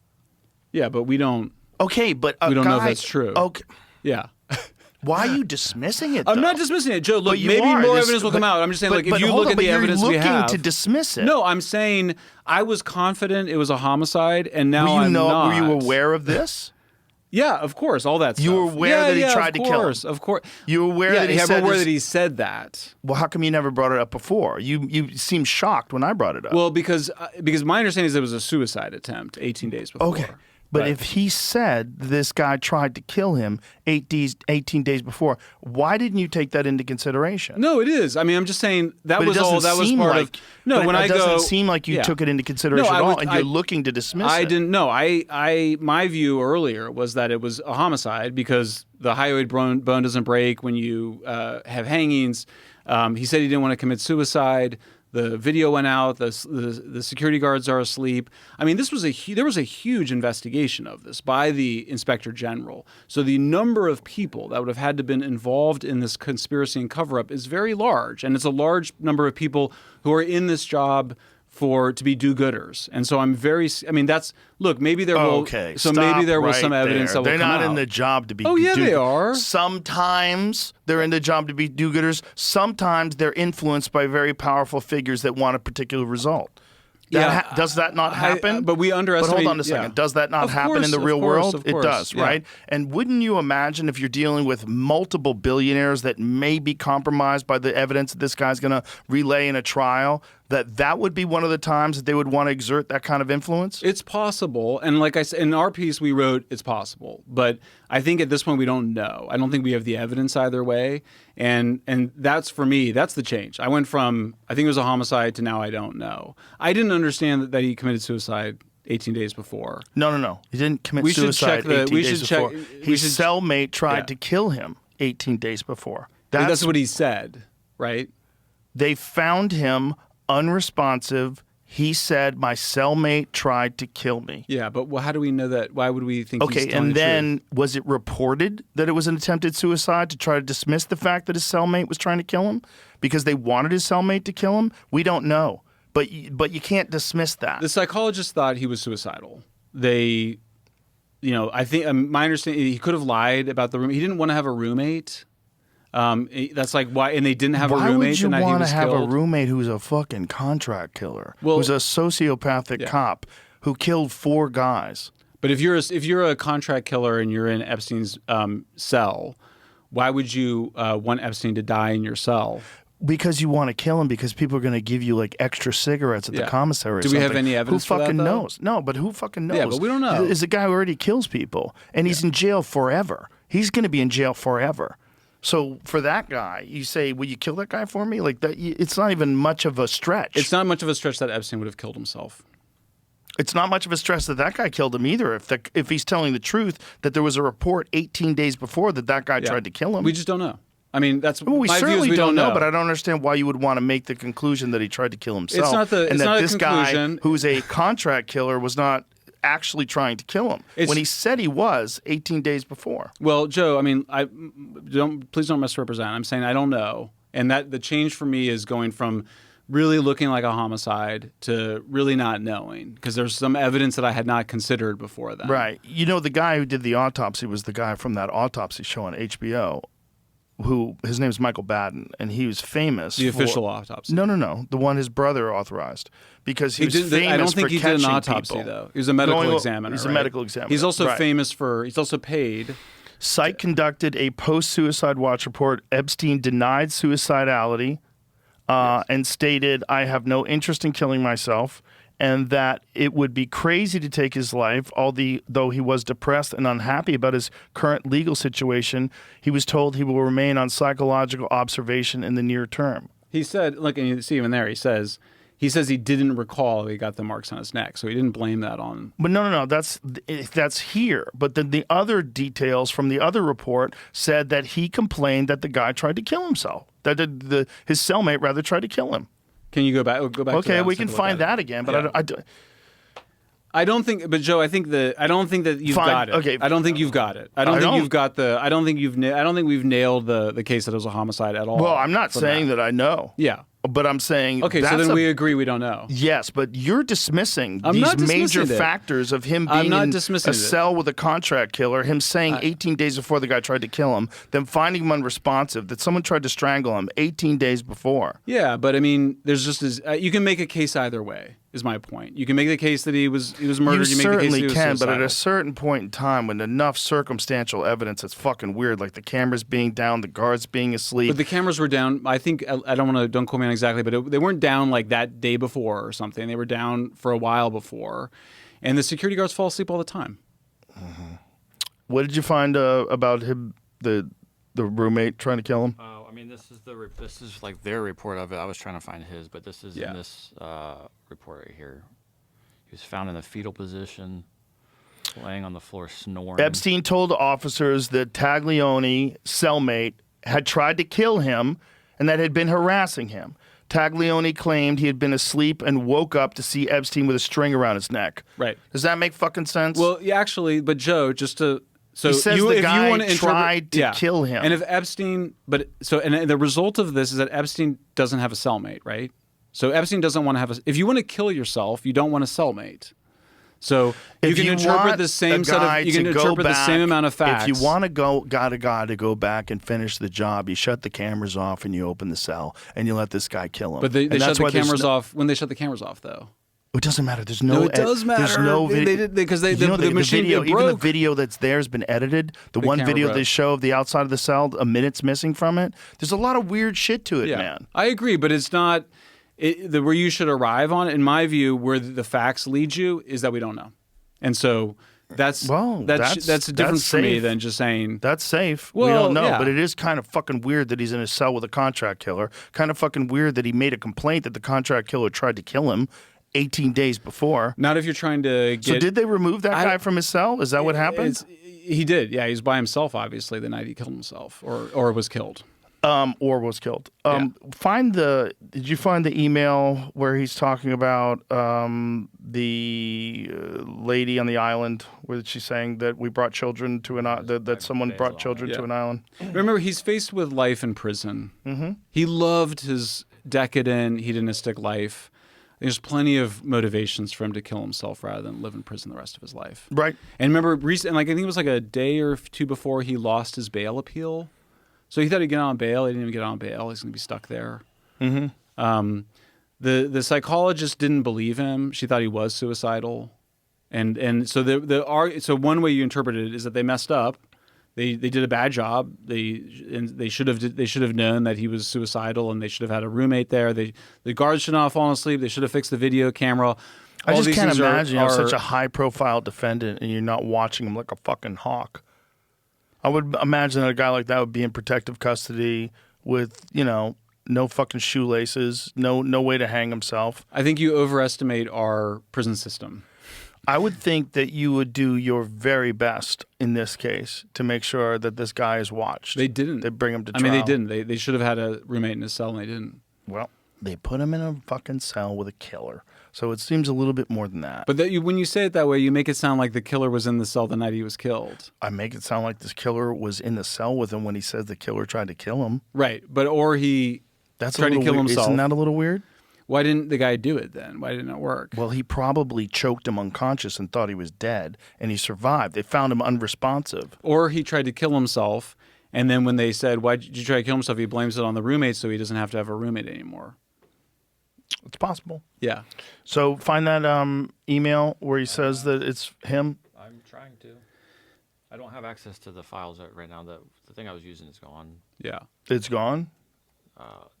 Ian Carroll's app was really good, and they've taken it down because they're going to make it public now. It was only in beta. Jmail's. I know. I was digging through that too, and that's why I've got so many fucking tabs open. You guys have moved around. So if you kind of go, so for me, if I go, we don't know if it was a homicide or suicide. The intelligence community work appears to be of a long time ago, and he was a contractor. Mm-hmm. We don't have any other evidence of a sex blackmail operation other than that email. Now, there is one other thing that I thought was one for the theory that he's a blackmailer is that we have emails of him putting cameras in Kleenex boxes, hidden cameras in Kleenex boxes with motion detectors. Was that in order to engage in a blackmail operation?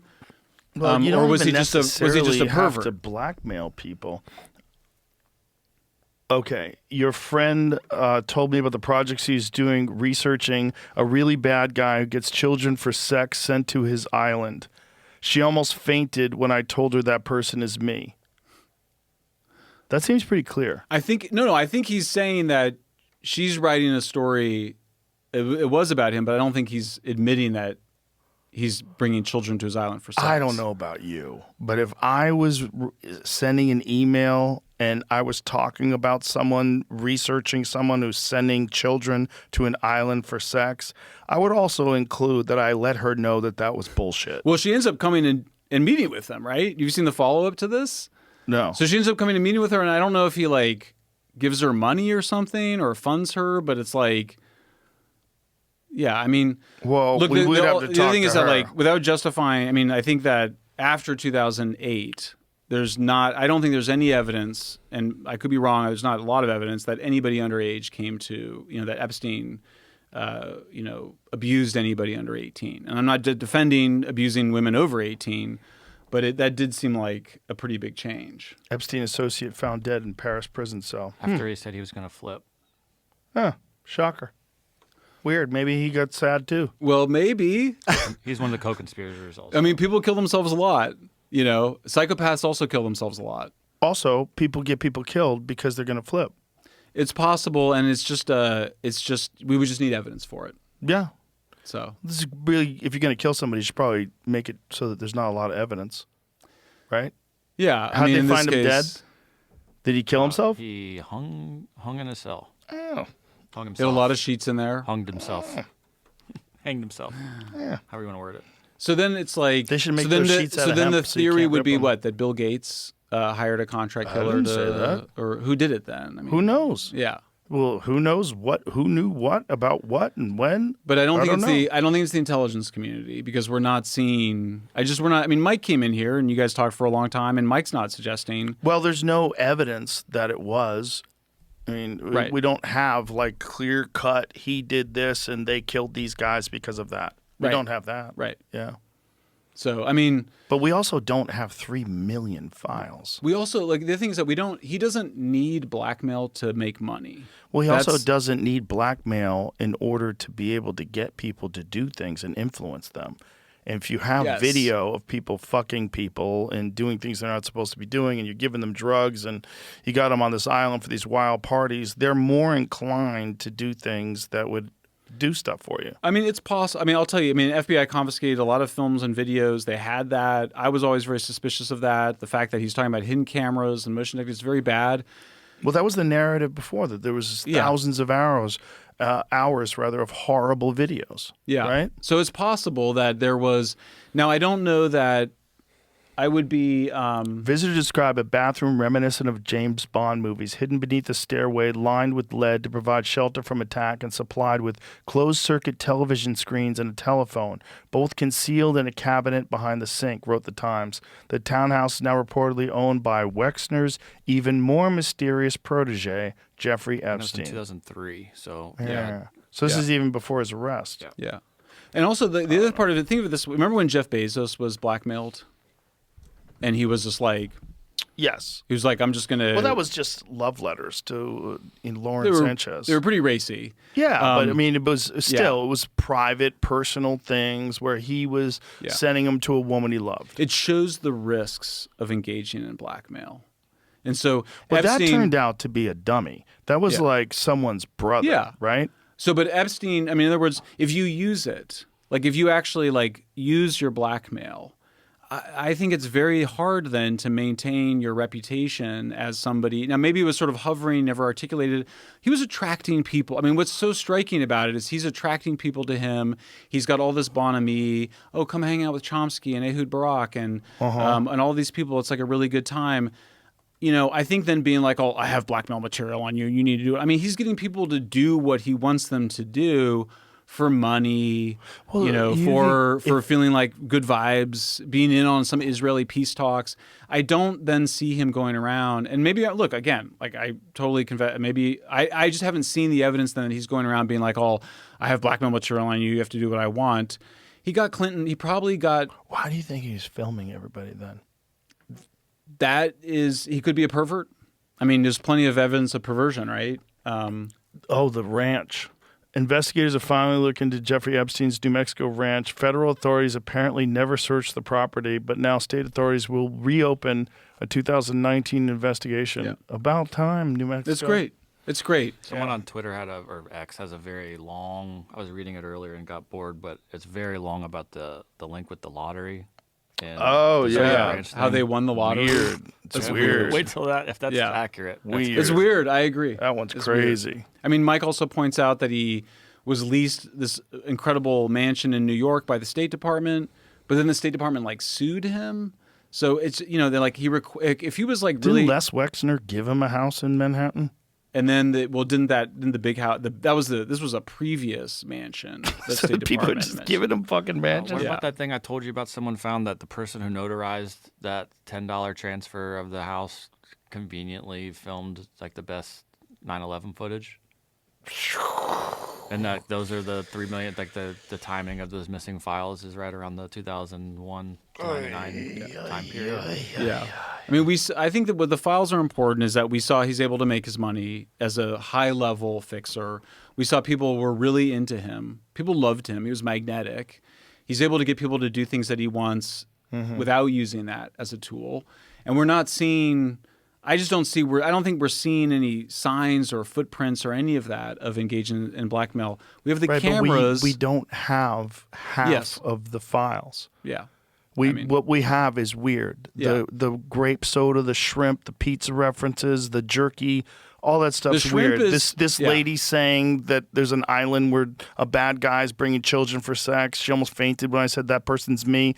All this stuff is kind of fucked, right? Would you admit it's kind of fucked? The shrimps one, they're definitely talking about they're objectifying women. Children for sex. Don't you think that's kind of fucked? I think that he was. I mean, one interpretation of it is that, he's freely admitting on an email that he's trafficking children. I find that difficult to believe. That you would put that, I mean, if you're going to say that, he doesn't put the blackmail stuff in email, but he's going to put in an email that he's bringing children to the island, I mean, I think he's being sarcastic there. I think he's saying, oh, that guy is me, like, that's what they say about me. Why wouldn't you elaborate? And say, I mean, if you're sending this to someone who knows you? The person he sends it to knows that it's not true. How? That's why. I mean, I think that person works for him, right? Masha, is that one of the women that he had? I don't know. I don't think that's him saying I'm... Maybe. Yeah. Maybe. All right. We got to wrap this up. Anything else? I got one. Someone gave me a video. I thought I can share it with you guys. Of what? A UFO video. Oh, okay. Wait, I thought we'd make it a tradition to end every sesh with a... Can I send it to Jamie? Or yeah, you could airdrop it. All too. right. Is it compelling? More compelling than Yahweh's video? You didn't like the Yahweh video? No, it was kind of interesting. All right, he's fun. Is it compelling? All right, let me. You guys will decide. Or no, here I send it to. Oh, can I ask you something? Yeah. I was curious about. What? I was going to say, Elon. You think Elon knows more than he's letting on about UAPs? Yes. How do you know that? Well, because he works with NASA. If he knows he knows something. Also, some people have told me that he knows some things. But don't you ask him privately? He don't tell me shit. Okay. I got a big mouth. I asked somebody that was high up in his operation. Yeah. We were on the record, but I won't reveal who they are, what they said. And what'd they say? And they go, I said, you guys must be. I was like, at SpaceX, you guys must just like have to. Don't you have to edit out like UFOs that you get? Before? And the person just looked at me and they just said, Elon's really close with the federal government. Like, that was all they said. Good.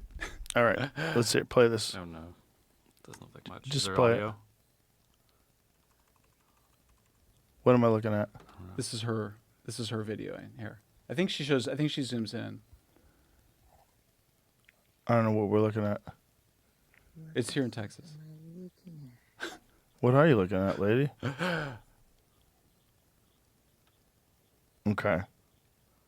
It's like most UFO videos. I know. It's just a dot. Let it. Just it gets let better? 30 seconds, guys. Come on. Okay. Let me see. I'm tripping out right now. It looks like she's tripping. It looks like it's You know her? Is she your friend? What She's the my fuck friend. is that? Is she intoxicated I while think this is she's happening? no, she's not. And this is like not far from here.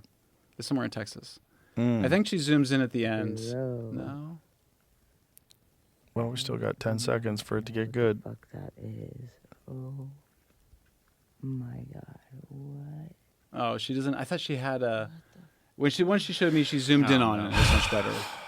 Disappointing. Okay. We probably should have looked Just at cut that all before. out. Yeah. All right. Let's wrap it up. Thank you, sir. Thanks for having me, Joe. Thanks Good for to being see here. you. All right. Bye, everybody.